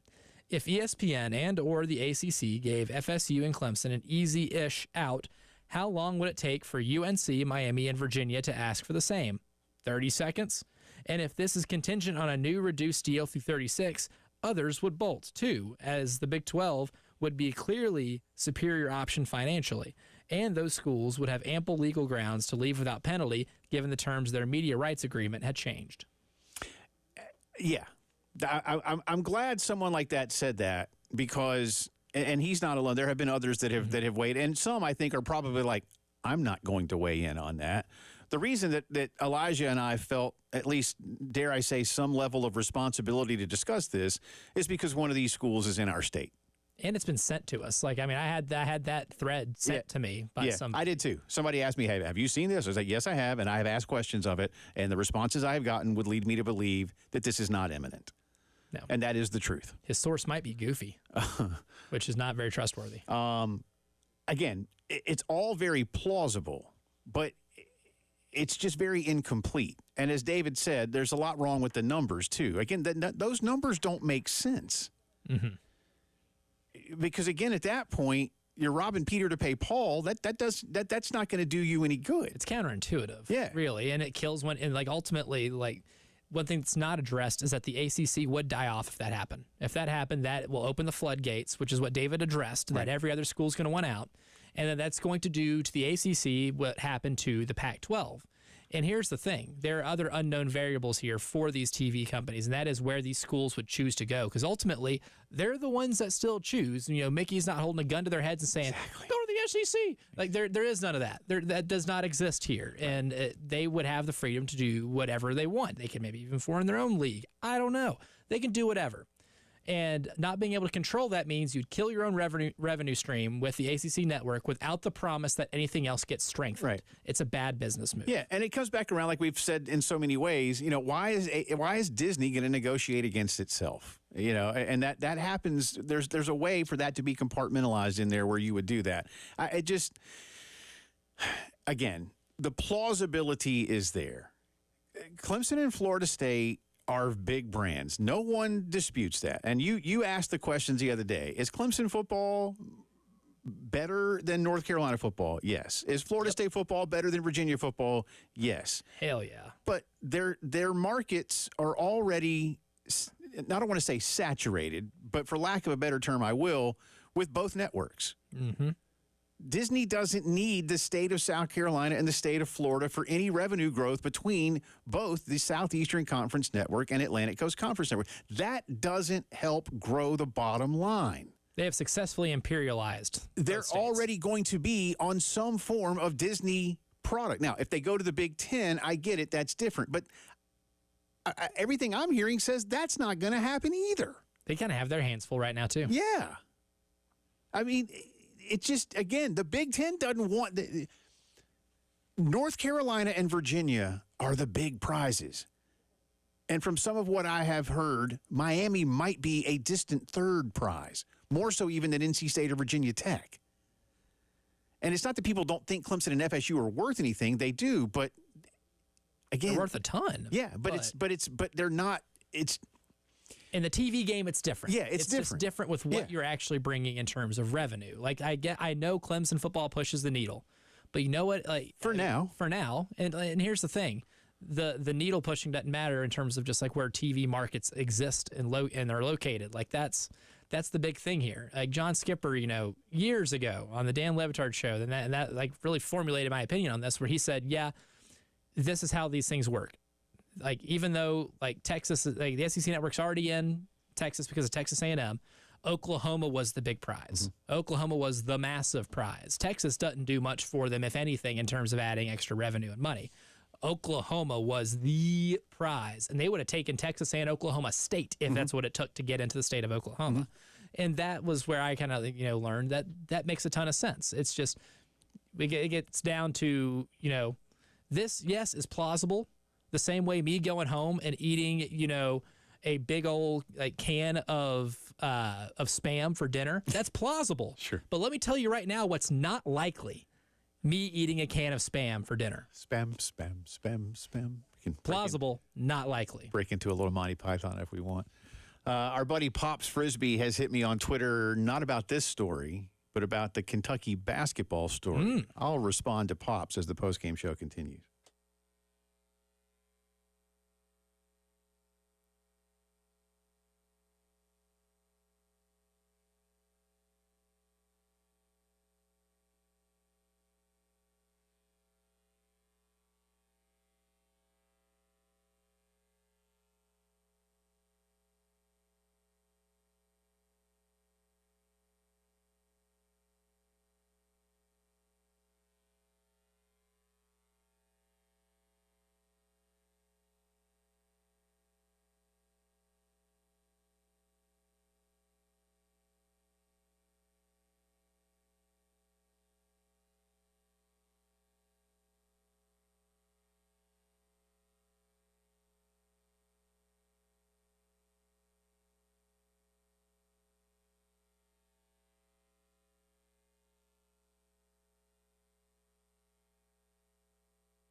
Welcome back into the Postgame Show. Jay and Elijah with you on this Friday. Coming up in about 25 minutes or so, Stuart Lake will join us from the ballpark in Gainesville ahead of Carolina and Florida, game one of a 3-game set. Both teams at 6-6 in conference play. Going way back, for those of you who have been with us all afternoon, the little thing over the N in Spanish, according to my buddy Tom Harmon, is a tilde. Oh, I've never heard that. Tilde. Tilde. Tilde. Yeah. That's really cool. Thank you, Tom. Appreciate you, bud. Always listening. Tom's a great musician as well. We had a good linguistics discussion at the beginning of the show. Yeah. We've been talking a lot in this hour about this story. By the way, this guy, for a lot of people, is getting absolutely roasted. I feel kind of bad for him. He's getting roasted by a lot of people. Does he? I haven't seen the thread since David Hale. It's like, dude, you're making all this up, and it's just, again, there's not enough of this that works. I like I say, it's very plausible, but it's sort of like that mermaid show they had on the Animal Planet, and then at the very end, oh, by the way, none of this is real. None of this is real. Well, we got you. They made a Bigfoot one like that too, and man, as a 13-year-old, I bought it. Yeah, I bought it. Well, I've told you before about that Bigfoot show they have, like when they go out searching for him, and the dude is acting like like he's a veterinarian talking about like dogs and cats. He's so matter of fact about all these things that the Sasquatch does and eats and sleeps and how he. Again, You'd thought he lived with him for a little bit. Like how, picked up on his it living really patterns. Is. Yeah, it's like how your vet would talk to you about your dog. Don't let him eat any cheese before noon. Bigfoot cannot eat any cheese before noon. If your vet starts talking to you about, like the habits of the woolly mammoth, then your vet may have an issue. If he starts talking to you about the habits of your Labrador Retriever, you're in good shape, I think. Then they're well trained. But this guy was like, oh, the Squatch. And he always called it the Squatch. I was like, that's how you know they're tight. They're on nickname basis with each other. And again, he looked like comic book guy. So that's hilarious. For those of you who watch The Simpsons. We also talked a lot today about Kentucky's new basketball coach, Mark Pope, who played for the Cats back in the 90s, was part of their national championship team with Coach Pitino. Most recently has been the head coach at BYU, where he's done some good things, especially leading them into the Big 12, where amongst the highlights of the season, they won a game at Allen Fieldhouse against Kansas. Hard to do. It is, man. Finished better than Kansas in the Big 12 this year. Our buddy Tim Frisbee, Pops, hits us and says, would you take the over or under on it not working, it being Pope at UK? With Kentucky, he says, it's usually only a matter of when. Alumni should be leery of these jobs. Patrick Ewing was Georgetown, and that relationship is now forever damaged. The over or the under on it not working, well, I mean, if you're just asking me, do I think this is going to work? Yeah, I do. Now, again, let's define for our discussion what work is. Is Mark Pope going to win 3 national titles in the next decade? I don't think so. No. But I don't know that, Dan Hurley would go to Kentucky and win 3 national titles in the next decade. He will at Connecticut, though. Because he's already found something that works there. Different formulas of success work different places. Do me a favor. Ask me if I think Dan Hurley will win 1 more national title in the next 8 years. Do you think Dan Hurley will win 1 more national title in the next 8 years? Yes. That'll be 3 and 10. Again, Mark Pope is a good basketball coach. The thing, Tim, and anybody else out there like that I've said all week, but I'll repeat again. In my opinion, John Calipari and many of his highest-level recruits lost sight of what is most important to Kentucky fans. They want to win championships. Mm-hmm. And they don't win very many championships. I likened it yesterday a lot to Texas football. You got every resource imaginable. You got the best facilities. You got a recruiting budget. You got a rabid fan base. You've got a big fan base that supports you and travels and does everything it can to pump you up everywhere you go. And you don't reciprocate. Again, without Mac Brown, Texas football hadn't been jack squat in the modern era. Mac played for 2 titles, won 1 of them. We'll see what Sark does. I'm not one of those that, Texas is back under Sark. I'm not there yet. You need to do it a few times, whatever it might be. So, the over or under on it not working. Kentucky is always going to get talent. So, will it be better than it's been in the last decade under Cal? Yeah, I think so. How much? I don't know. Well, here's the thing. You might not bring in the same number of McDonald's All-Americans. And that's actually, you know what? I'll promise you that. You will not bring in the same amount of McDonald's All-Americans.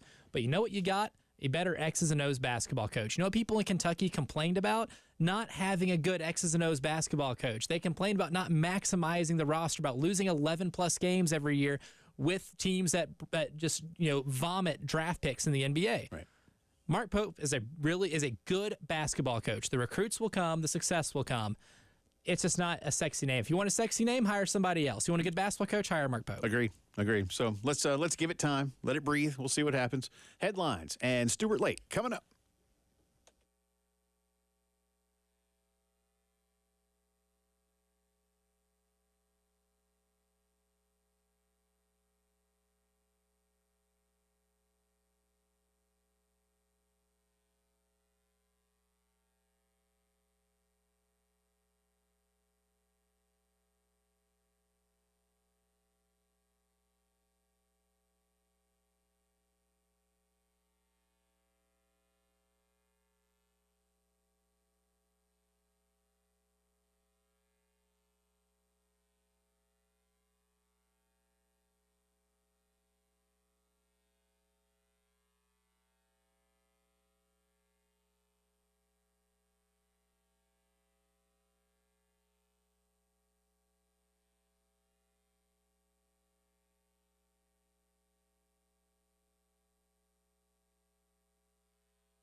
From the WIS Traffic Studios, I'm Elijah Campbell. The few accidents to report to you that are causing some delays on the roadways this afternoon. We'll go ahead and start in West Columbia. An accident on Fish Hatchery Road at Pine Ridge Drive is causing some traffic backup.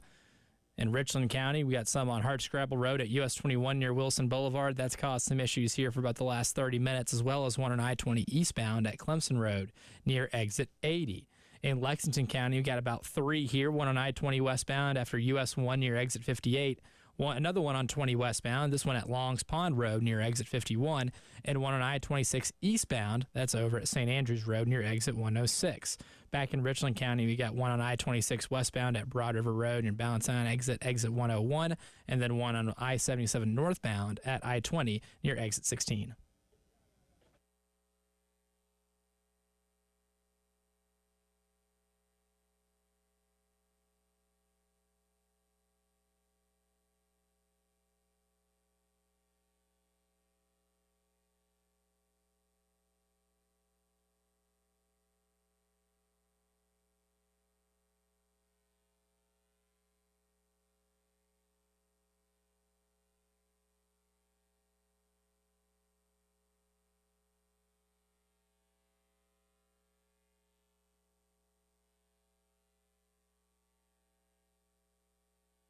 It is 5 o'clock news time in the final hour of the postgame show on this Friday. Welcome back in alongside Elijah Campbell. I'm Jay Phillips. Thank you so much for being with us. I want to remind you that coming up in about 15 minutes or so, Gamecock baseball color analyst Coach Stuart Lake will join us live from the ballpark in Gainesville, 6:30 airtime tonight. 6:15 airtime tonight, 6:30 first pitch. Gamecocks and UF. Tonight's pitching matchups, or actually this weekend's matchups, look like this. Eli Jones goes for the Gamecocks tonight, 2-1 with a 3.89, 39 and a third, 32 strikeouts, 10 walks. Brandon Neely, a junior righty as well, 1-0 on the season, a 5.18 ERA, 24 and a third, 34 strikeouts, and 13 walks. Ty Good has been named the starter for tomorrow's game. We kind of figured that was coming. And He's pitched well. He's pitched very well. I'm happy for Ty, who's been a starter, before he transferred to South Carolina. Let's see. He's again a graduate senior. He's 4-0, all out of the pen, a 1.93. 28 innings pitched, though, 35 strikeouts, 11 walks. And one of the things that Coach Kingston told us about Ty the other day, he's got command of 3 to 4 pitches. Derek Scott reiterating that for us as well. Florida has not announced, interestingly enough, a Saturday starter. Sunday, it's Matthew Becker back in that Game 3 starting role for the second straight week. The junior lefty is 4-1 with a 3.38, 26 and 2/3, 37 strikeouts to just 6 walks. Again, Matthew and Ty out of the pen have been great, and this is a likely, and I don't want to say necessary progression, but I think this is a smart move by Coach Kingston and Coach Williams to move Ty and Matthew into the starting rotation. And I thought the other night that SQ did okay. I've been using the word scuffle a lot this week when it comes to the baseball team. He threw a lot of pitches for 3 1/3, but he didn't allow any runs. Most importantly, if you can at least keep those runs off the board. You're maybe solidifying things, and Kimball had a nice outing. He did. So there's that. And Jack Caglione, again, the superstar for Florida, will start. He is, again, a junior lefty. And fret not, Southeastern Conference baseball fans. This is indeed going to be Jack Caglione's final year of college baseball. Draft eligible at last. NIL be damned, I assure you, Jack Caglione is going to play professional baseball this summer. I mean, the way he's hitting and pitching, he's going to be a high draft pick. And when you look at this Florida team, they have a couple good players, but for the most part, they're the Cagliones. Yeah. This season perhaps. 3-0, 3.67, 34 1/3, 44 strikeouts, but 25 walks. So he'll put you on base, but he'll find a way to get you out too. But he's a good one. But happy for Ty Good. I think that's a big deal. And we'll talk with Stuart about all these things coming up in just a little bit. Continuing our headlines, I want to remind you that the city of Columbia will be honoring the national champion Gamecock women's basketball team this weekend. It is Sunday at 2 o'clock. It will start, the parade, at the 1700 block of Main. That's a corner of Main and Laurel, and it will work its way south down Main Street and end at the State House. The team will have a pep rally.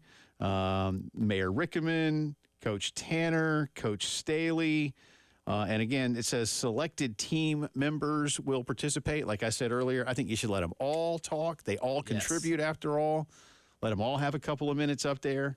There will be others that will be part of the parade, including Elijah Campbell. We had fun yesterday because Elijah hopes to throw out candy.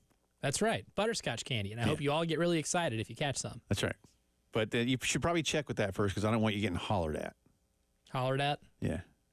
No, I mean, who doesn't like it? It's not that anybody doesn't like it. I just don't know if you can do that anymore. Surely you can. I don't know. You should probably find out. I'll ask for forgiveness instead of permission. How about that? I'm going to let it fly. I got to show off this cannon of an arm I still got. Will you be driving our station vehicle, or will you be riding in the back of our station vehicle? I'll be riding in the station vehicle. Terry Ford will be driving the station vehicle.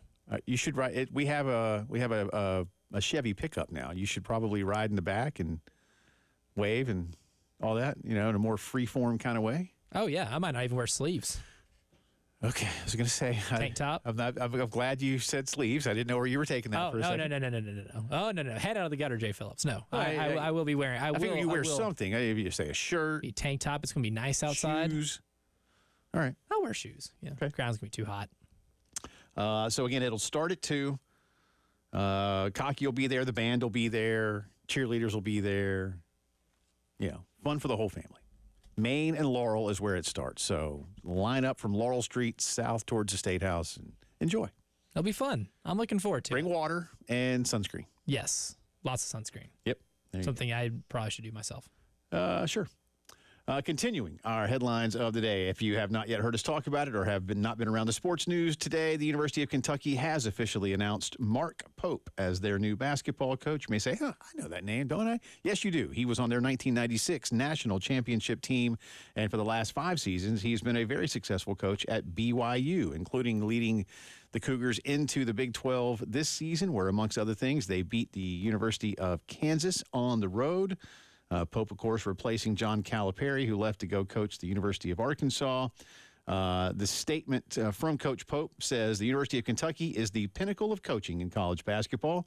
It's the definition of blue blood program, where hanging a banner is the expectation every year. Equally as important, UK changed my life forever as a human being. The love and passion I have for this program, this university, and the people of the Commonwealth goes to the depth of my soul. I am thankful to Dr. Eli Capilouto and Mitch Barnhart for this opportunity. I'm proud to be your next head coach and can't wait to do this together. He's going to make $5.5 million per year, a 5-year deal to start. And, look, a lot of people, I don't know that anyone said no to an offer. Perhaps in some way you could say that Scott Drew is maybe the only one that might have said no. And even then, was he ever actually offered the job? Probably no. Again, you don't ever officially offer until somebody's basically ready to, you hypothetically do it. If we were to offer you this, this, this, and this, would you say yes? It's a game of Clue.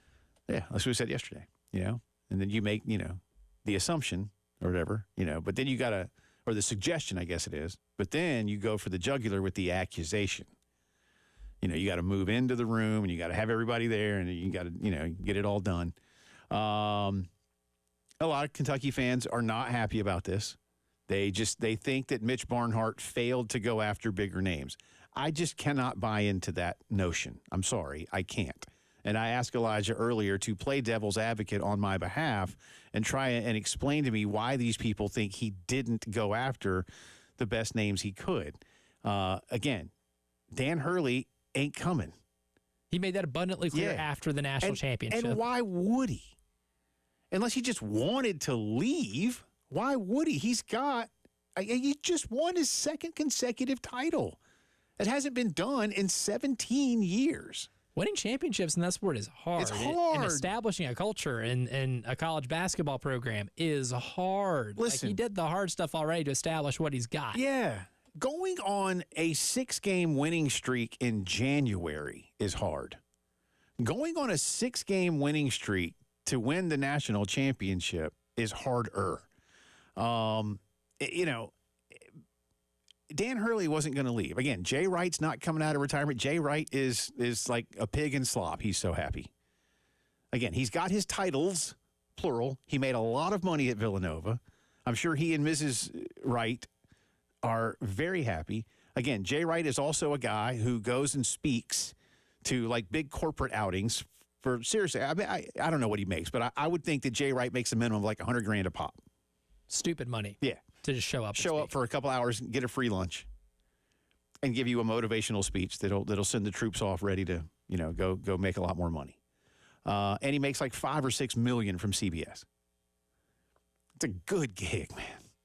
It's a good gig. No complaints there. I wouldn't want to coach Kentucky if that's my gig. Because, basically CBS was like, if we paid you about what you make, would you come work for us now that you're retired? Yeah, sure. Because that'll keep him from wanting to go coach somewhere else. And they've got and he's great on television. He's awesome. And he loves it. You can tell. He's genuinely enjoying doing the TV stuff. He's so good. He's so good. I wouldn't leave either. Nate Oates had to put out a statement. Scott Drew, again, his family loves Waco. They've been there 22 years. That's home. They're good. Billy Donovan's got the Bulls in the playoffs, and I keep saying this. Hey, Bulls, go get Billy a couple of players that can actually play. They funnel too much money into DeMar DeRozan. I don't know who. I'm not an NBA guy, but go get him some people. Dude can coach. I get it. Billy Donovan had one of the best teams in the history of the NBA, down 3-1 in a Western Conference Finals. Just, go get him some players. That's what you need. I don't care what level it is. And again, I'd have called Bruce Pearl. Maybe they did. Maybe even Bruce didn't want it. I don't know what Bruce's buyout is. And maybe Kentucky was just like, you know what? Let's try it with one of our own. Let's see what happens. And the dude can coach. Yeah. And he might bring the passion of Kentucky basketball back to Kentucky basketball, which is something I keep saying. I think that their last head coach and many of his players had completely lost sight of. I really do genuinely believe that's the disconnect, is that it turned into a giant NBA audition camp every season. And that's not what those people are there for. No. And here's the thing, too. Like, Mark Pope gets it. He gets it more than anybody else, and he can get players to get it, right? Like, he can get players to assimilate into that and buy into a goal. Oh, in terms of keeping Reed Sheppard around, like, he was college roommates with Jeff Sheppard. Yeah. They've already been in talks about what the team's going to look like next year. You might get the freshman of the year coming back and turning down being a top 5 pick in the NBA draft. That's what they need is more Reed Sheppards, man. Not just his position, but just his mentality. Again, the love of winning for Kentucky. People that love Kentucky basketball. They're missing that, and they need that. So good luck to Coach Pope, because you know what it's all about.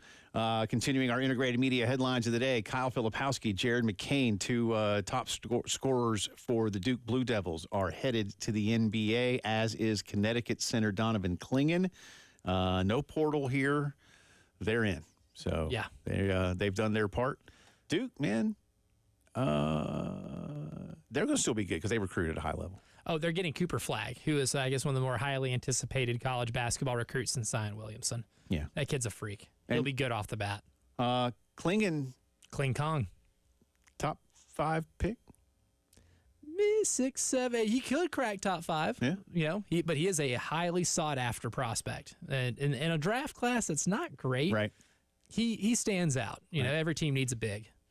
And finally, let me update you on what's going on at the Masters. Let me hit the refresh as we speak. Bryson DeChambeau is in with a 7 under 65. Let's see, where are we right now? Scheffler's tied him. No, hang on. No, this is not refreshed. Come on, computer. I say that was yesterday. Why are we doing this here? Okay, today he is at even par through 16, still on his 65. There you go. Thank you. Scotty Scheffler is 100 today, playing 11. He is also at 7 under par. Max Homa is in the clubhouse at -6. Danny Willett is in at -4. Some other big names. Colin Morikawa is at -3, and he is done for the day. Tommy Fleetwood is done for the day at -1. Big group at -1. And Tiger Woods is +1 through 2 rounds. He will make the cut. Rory right now is +1, playing number 11. He should also be fine. Those are some of the big names for you. Just ripped one onto the fairway too. Good shot. Did Rory? Rory, yeah. Good, yeah. I'm pulling for Rory. If I can say that, and I can. I don't pull against a lot of people, but I am pulling for Rory to win this tournament this year. I'd like to see that. But if somebody else does, as long as his name's not Patrick Reed, you're going to be then satisfied. I'll probably be all right. And Patrick Reed's kind of lurking there a little bit, not like in serious contention, but he's lurking. DeChambeau being up there right now makes me feel a little queasy, but there's still 2 rounds to go. A lot of time.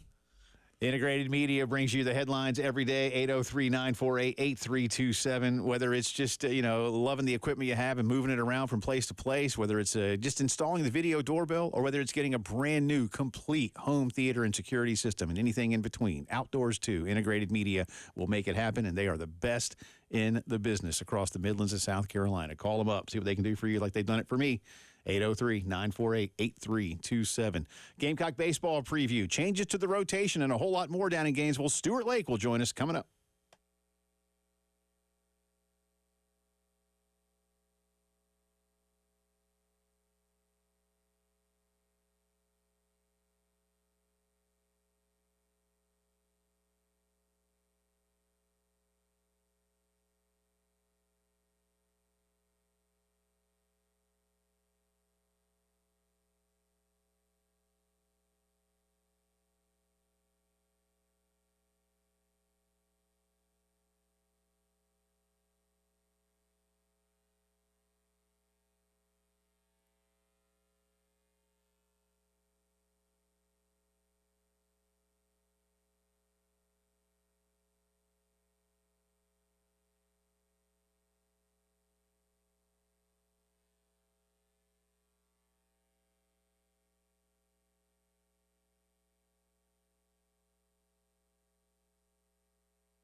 Welcome back into the Postgame Show on this Friday afternoon. Jay and Elijah with you. Let's head straight down to Gainesville, where in just over an hour's time, we'll have first pitch, game one of a 3-game set between the Gamecocks and the Gators. Two teams trying to separate. And right as we pull the audio up, there's the ping of the bat that we promised you we'd have as Stuart Lake joins us from the booth ahead of tonight's ball game. Coach, how you doing?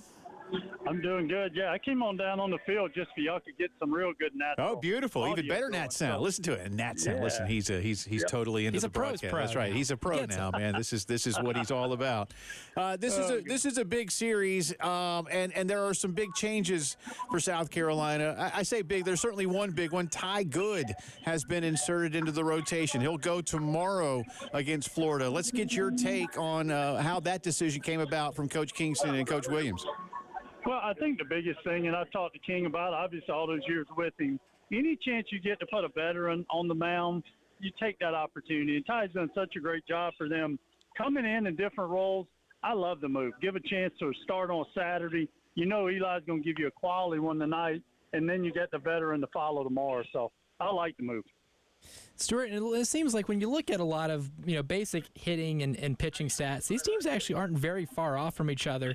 Similar batting average, similar, like total of hits. They're actually tied. They have the same amount of hits on the season, and there's a lot of similarities between these two teams. But where do you think South Carolina has an edge here? Because the more I looked at the numbers, the more I'm convinced these teams are not carbon copies of each other, but different, different variations of the same team. Well, I got to be honest. I don't know if I've ever come to Florida for a series and not really known who they were. And as we've talked to people here today, I'm not sure they know who they are. I know they play better here at home than they have on the road. But this South Carolina team, as I said to people a lot this week, they've got every goal right in front of them. So a few changes to the lineup tonight. Cole Messina, a big one back in, going to lead off. So you feel like you're starting to get a veteran guy back in it. But, when you look at Florida's numbers, more home runs. So they are doing the home runs that they always do, leading the league in fielding. It's just shocking when you look at the pitching ERA. That's the difference right now in the Florida that we've known for so many years. Talking to Stuart Lake. He and Derek have the call coming up for you. 6:15 airtime, 6:30 first pitch across the Gamecock Radio Network, and, of course, here in Columbia on 107.5. Stuart, one of the things that we've talked about with these ball clubs, somebody's going to win this series and feel better about themselves right now. But as a coach, let me ask you, Florida comes in on a 4-game losing streak, including being swept at Missouri, who, by the way, was hammered in the midweek and last night against Georgia. South Carolina at least has won 2 straight and felt good about its pitching. But I've been using the term this week that both teams, at least from some people's perspective, feel like they're scuffling a little bit. What's a message as a coach right now when you're at this point in the season and you haven't hit who you can be? Yeah, well, Jay, I think that's the key is you start to challenge your team now to be consistent. And you do that from when we start taking ground balls to your swing and BP. Let's start just really repeating who we are, be consistent who we are. And right now, you're 6-6 through 12 games. You got 18 games to basically decide your season. Am I going to host or going to go on the road if we're fortunate enough to do either one? But my biggest speech right now would be, let's be consistent. Let's be who we think we are, and they know themselves. Let's get a quality start tonight from Eli. Let's keep a 0 under the arrows. Hey, I'm going to tell you, the wind is howling out of here. So, I'm sitting here watching BP, and it is amazing how the ball right now. It'll calm down, I think, at dark.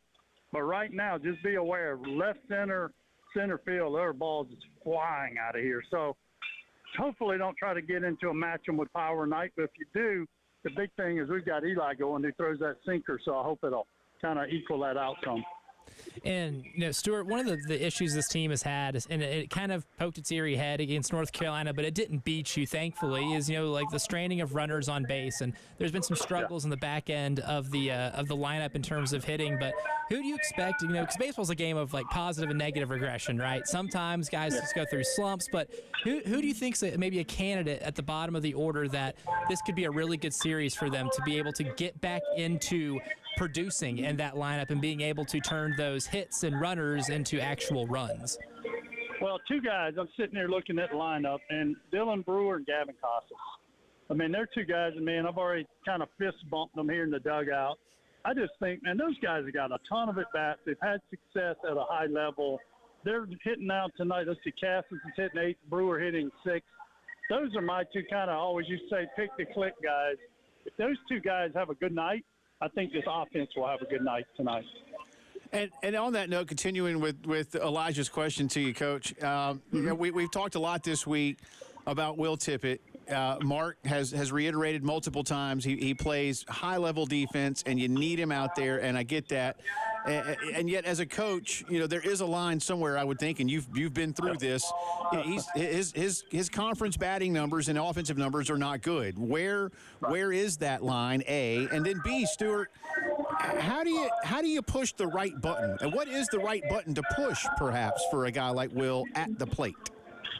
Well, I think the button that is trying to be pushed now, and I like, is just really confirming to Will how much confidence this staff and team have in him. I really don't know. I sit here in games. I always say I'm up in the booth. That I feel like I'm at football practice in the tower.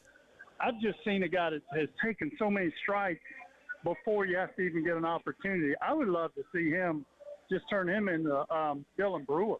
You know, bunt. Let's put the ball in play. Let's try to do stuff early in this count. But, you know, I'm also a fan of Lee Ellis. So I do think you get to a point as a coach and that he's got to maybe get a little more opportunity. But definitely tonight, giving Tippett this opportunity should confirm to him what this coaching staff and what this team thinks of him. And on that note, with Will at the plate, because Ellis would certainly be the guy to come in, and his numbers aren't fantastic, but they're better. No. But the book is out. So you mentioned confidence. Let's for a minute, Stuart. I want you to be Kevin O'Sullivan tonight, or anybody else on the Florida team. How are you attacking a guy that's struggling like that, and just making him feel, dare I ask, even worse? Well, I think what we'll see, and I know Sully really well, he's going to get a ton of, I think, first pitch sliders. Because if I'm Sully, I'm thinking what I've already said to you. This kid's going to try to be really active early. I'm not going to lay a fastball in there for him to hit early. But now the key will be is can Will lay off the slider if it's out of the zone here early? Because if he can do that, make Neely throw some fastballs, then he gets an opportunity. But I have no doubt in my mind they're going to see if he's chasing, and especially I think he's going right only right now is the word I'm getting here, so no left-handed at bat tonight. So he's going to really have to deal with that slider early from a right-handed side. Got about a minute here for you, Stuart. But looking at this Florida team in terms of the overall pitching numbers, they rank 11th in giving up home runs in the conference and 12th in terms of walking batters. Two things this Gamecock team does pretty well in terms of drawing walks and hitting home runs. Do you expect the Gamecocks to be able to exploit either of those pretty well here in this series? I do. Just from watching their BP, watching how loose they are right now, again, seeing the ball just jumping out of the park, I think the emphasis is I'm kind of obviously on the outside looking in at times, but I think the emphasis is let's be aggressive this weekend. We see all these numbers. Let's attack this pitching staff early because, again, we just don't know what they are right now. So I do think they can take advantage of that to have some big innings throughout the series. Stuart, always appreciate you, man. You all have a great call this weekend. Again, he and Derek on the call coming up in about 45 minutes across the Gamecock Radio Network. We'll check in next week, man. Appreciate you. You guys enjoy. Thank you. You bet. All right, there you go. Derek and Stuart coming up. This is a big one. Huge. Yeah, and I like his answer is good. You know, will a guy like that, listen, it's a long season. I get it. And there have been moments where it's been good for Will Tippett this year, early on.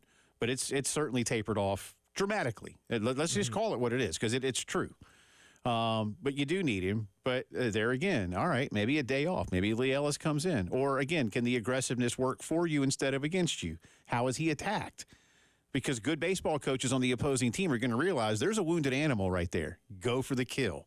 Don't let him catch his second wind or whatever analogies and things you want to play into it, metaphors you want to use. But you need your shortstop to feel good about himself. You need to make sure he's not a minus because he's such a plus in the field that you need him to give you something in the order. But this is your shortstop. That's what I keep coming back around to more than anything else. This is your shortstop. Drive around the SEC is next.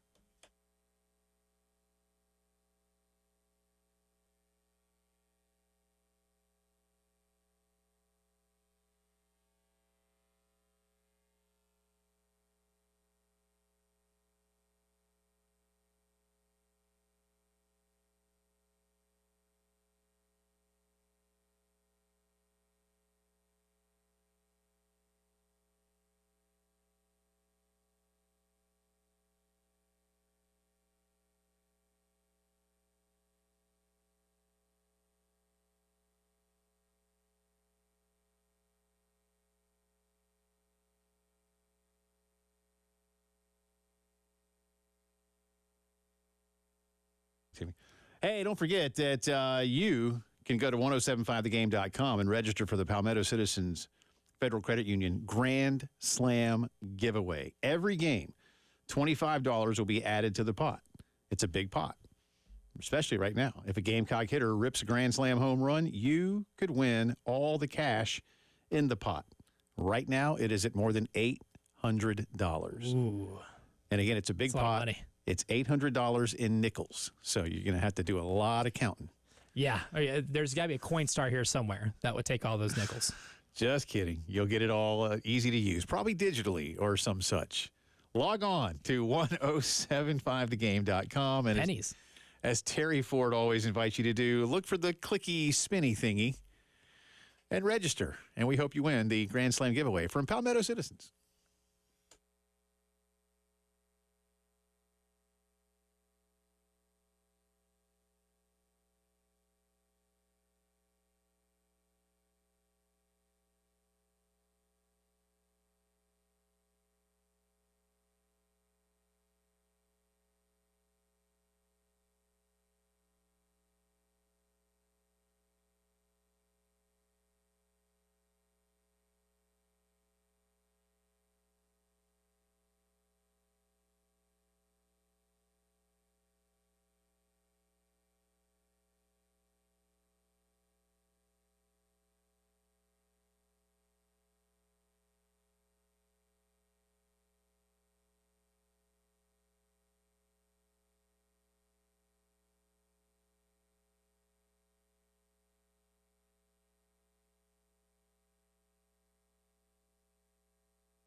From the WIS Traffic Center, I'm Elijah Campbell. The few accidents to report to you that are causing some delays on the roadways this Friday afternoon. We'll start in Lexington County, over near West Columbia. An accident on Fish Hatchery Road at Pine Ridge Drive is causing some mild traffic backup, as well as a couple on I-20 westbound, one on US 1 near exit 58, and the other on Longs Pond Road near exit 51. We also have a pair on I-26 eastbound, one on St. Andrews Road, exit 106, and one on US 21 near US 176 near exit 115. We also have one more in Lexington County on Lexington Hills Parkway at South Lake Drive, and then here in town, Richland County, We got one on Old Garners Ferry Road at Garners Ferry Road, as well as one on I-77 northbound at I-20 near exit 16.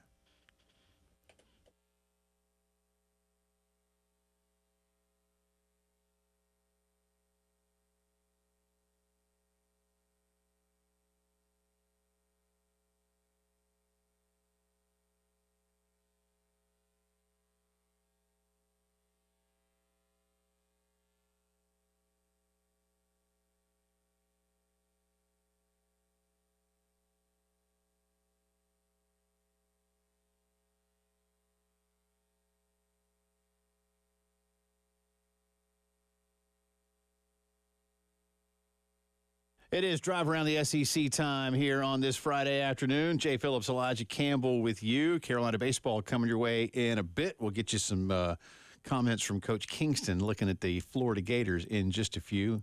And I'll go over the pitching matchups for you one more time. Thanks again to Stuart Lake for joining us. Again, 6:15, they'll be on the air here in Columbia and across the Gamecock Radio Network. First off, a little basketball news. And I want Elijah's take on this one. Alabama's Rylan Griffin is going to enter the portal. This is not just some dude who, was coming off the bench and playing 10 or 12 minutes a night. This is a guy who started 33 games for Alabama. He's got everything that a guy like Nate Oates wants.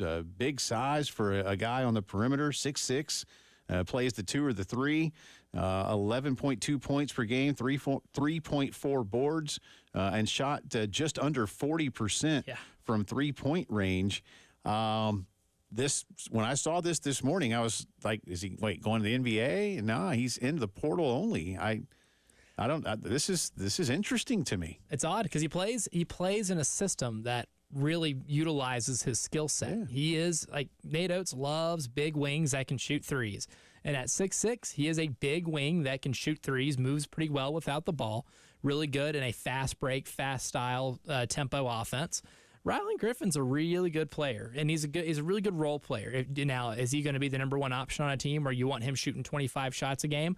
No. But get him on a team with a really good point guard and an offense that spaces the floor really well, and he's going to be very valuable for somebody who's going to be able to win 20-plus games. I looked it up. He's from Dallas. I don't know if, I'm not trying to make anything of that other than, do you get back into the state of Texas? Is he? I don't know. This one just surprised me. But he's from Dallas, so Andy Enfield at SMU, or want to go to play at UT or go play for Buzz. There are plenty of places that he can go.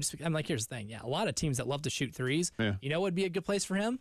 Kentucky. The coach they just got there, they run nothing but 5-out stuff for three-point shooters. Would be awesome in a system like that. But a player like that can fit in anywhere. It's just odd that he left a place that he probably is best suited for. Yeah, that's what I was saying. He just feels like he is a perfect Nate Oates basketball player. Yeah. Tailor-made for that system, man. He's thrived in it. This one was in, and like I said, this was not a guy who was struggling to get some playing time. He started 33 of 37 games. So helped take a team to a Final Four. Yeah. They don't go to a Final Four without Rylan Griffin's shooting. That's all there is to it. 5 of 8 in North Carolina in the North Carolina game, and that was one of his best games of the year in terms of just volume of 3-pointers made. Lethal guy, man. 3 of 6 against Clemson. Shot really, really well in the NCAA tournament. Maybe that's one of the reasons why a team is going to be willing to overpay for him. Maybe. His market value might have increased. There's you never turn down good 3-point shooters, and maybe there's somebody who thinks they're a 3-point shooter away at a big school, Kansas. That could use a role player like that where you're 3-and-D, especially with the way the college game's going. I wouldn't be surprised to see somebody overpay for somebody who had that type of 3-point shooting output in an NCAA tournament. Yeah, the more you say it, if it was like Kentucky or Kansas or something, this is sort of what we're seeing. That guys are sort of matriculating toward larger, especially for guys that are starters on Final Four teams. Yeah.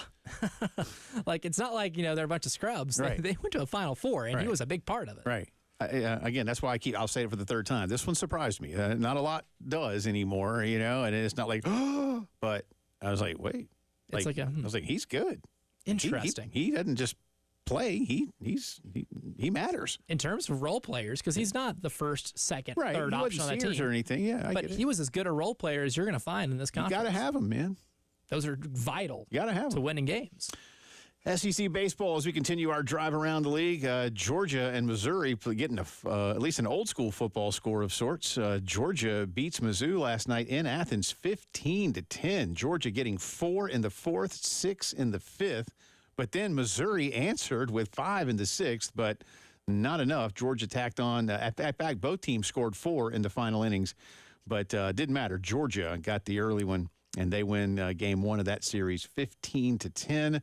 Kentucky continues their red-hot ways. They scored 2 in the first, 2 in the third, 2 in the seventh. Auburn only got 4 in the fourth, 1 in the eighth. Kentucky wins 6-5 to go to 12-1 in conference play, 28-5 overall. Those two obviously play their game 2s tonight. The Gamecocks in Florida will have again some sound from Coach Kingston in just a second. The rest of the SEC action this weekend has Arkansas at Alabama, Vanderbilt at Texas A&M, Mississippi State at Ole Miss, and LSU at Tennessee. That one, again, is going to be interesting because LSU is currently 22-12, just 3-9 in conference play. Tennessee feels like they've maybe underperformed, kind of like Carolina and Florida feel.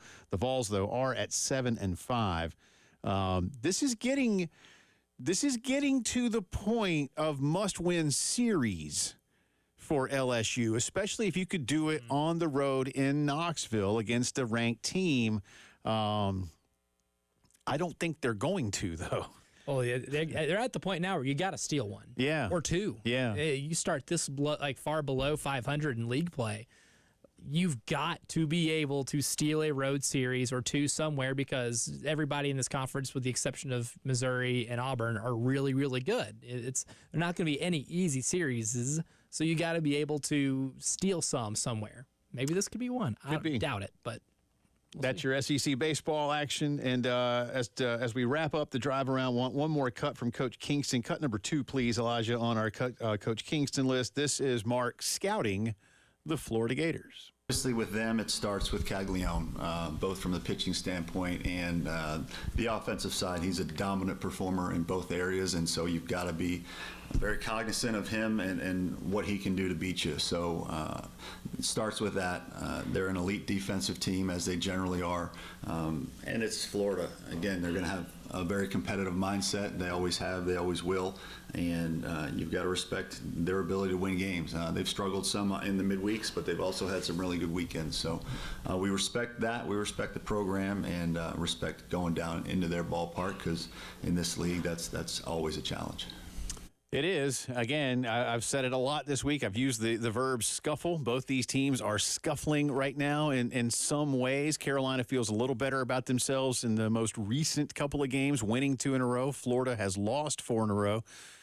Both teams played good midweek opponents. Carolina beating North Carolina 2-1. Florida lost at FSU 19-4. That's the drive around the SEC, brought to you by Herndon Chevy. You can save $20,000 on new Silverados. Chevy, together, let's drive. All right, we'll update you on the Masters, and a pretty big name in the National Football League says he's not opposed to a comeback. That's right. He's out of the league. Who is it? We'll tell you when the postgame show continues.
Sorry, I guess I got to turn the microphone on. Welcome back into the postgame show.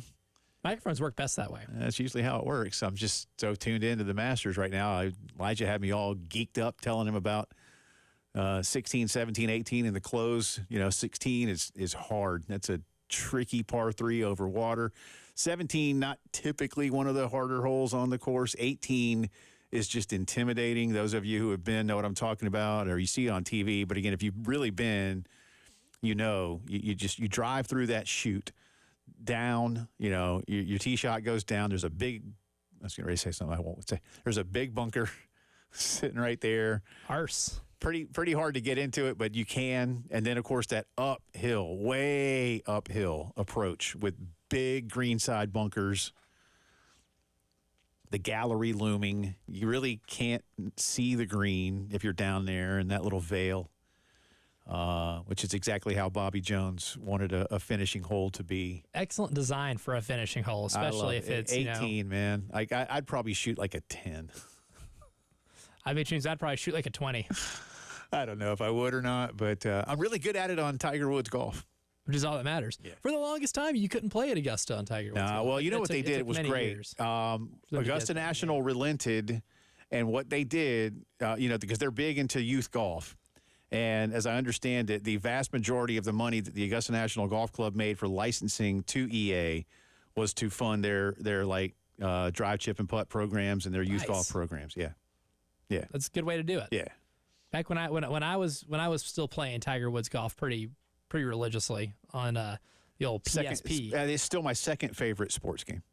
FIFA number 1, but FIFA's a good one. It's just so good. Nothing reminds me of my college days quite like FIFA. Yeah. Like wasting days. Yeah. College football, I don't know. Coach K basketball might still be 3rd overall. They only made one iteration of it. You had to be there for it. 95 maybe. 96. I was not there for it. Well, if it was 96, I was there, but not old enough to grasp it. And then whatever college football, Madden probably 5th. Yeah. There was never a great baseball game. That's one thing. As a baseball nut I am, there's some good ones, but the baseball games never held it for me the way like FIFA or golf or a college football game would. A game I still play to this day on my PlayStation 2, which is really the only console I have now, because I'll get nostalgia kicks. I still to this day love playing MVP Baseball 2002. Love that era. That's like my favorite era of baseball. Yeah. Just makes me really nostalgic. I can play as Ichiro. I can play with Barry Bonds, Ken Griffey Jr. I had that Florida Marlins team that won the World Series that year. That's a fun team to play on there. Because that's not an EA game. That is an EA game. That is EA. Yep. Okay. EA made MVP Baseball. Then MLB The Show was a different company. Okay. I had one maybe the last time I bought a Major League Baseball game was like late 90s, and I don't know. And I love baseball. The college baseball game they made 2 college baseball games that were a lot of fun. Back when you could rent a game. That was kind of cool. I still have a copy of that. Because that's when they had the dispute with baseball, and they were like, we got to make something. Mm-hmm. The ping of the bat. It was awesome. Real quick here, Scotty Scheffler is, at 7 under, playing 12. He leads over Max Homa and Bryson DeChambeau, who are in. The projected cut is +5. Tiger Woods, again, through 2 rounds, is at 1 over par, so he is good. Phil Mickelson is finishing up his round. I won't get you, Patrick Reed is even par. So go everybody but Patrick Reed. Everybody but. And finally, today, listen, football players, basketball players, baseball players, when they retire, they miss it. We get that. It's sports. You'd love to play as long as possible. I'd like to have pitched past high school, but I didn't.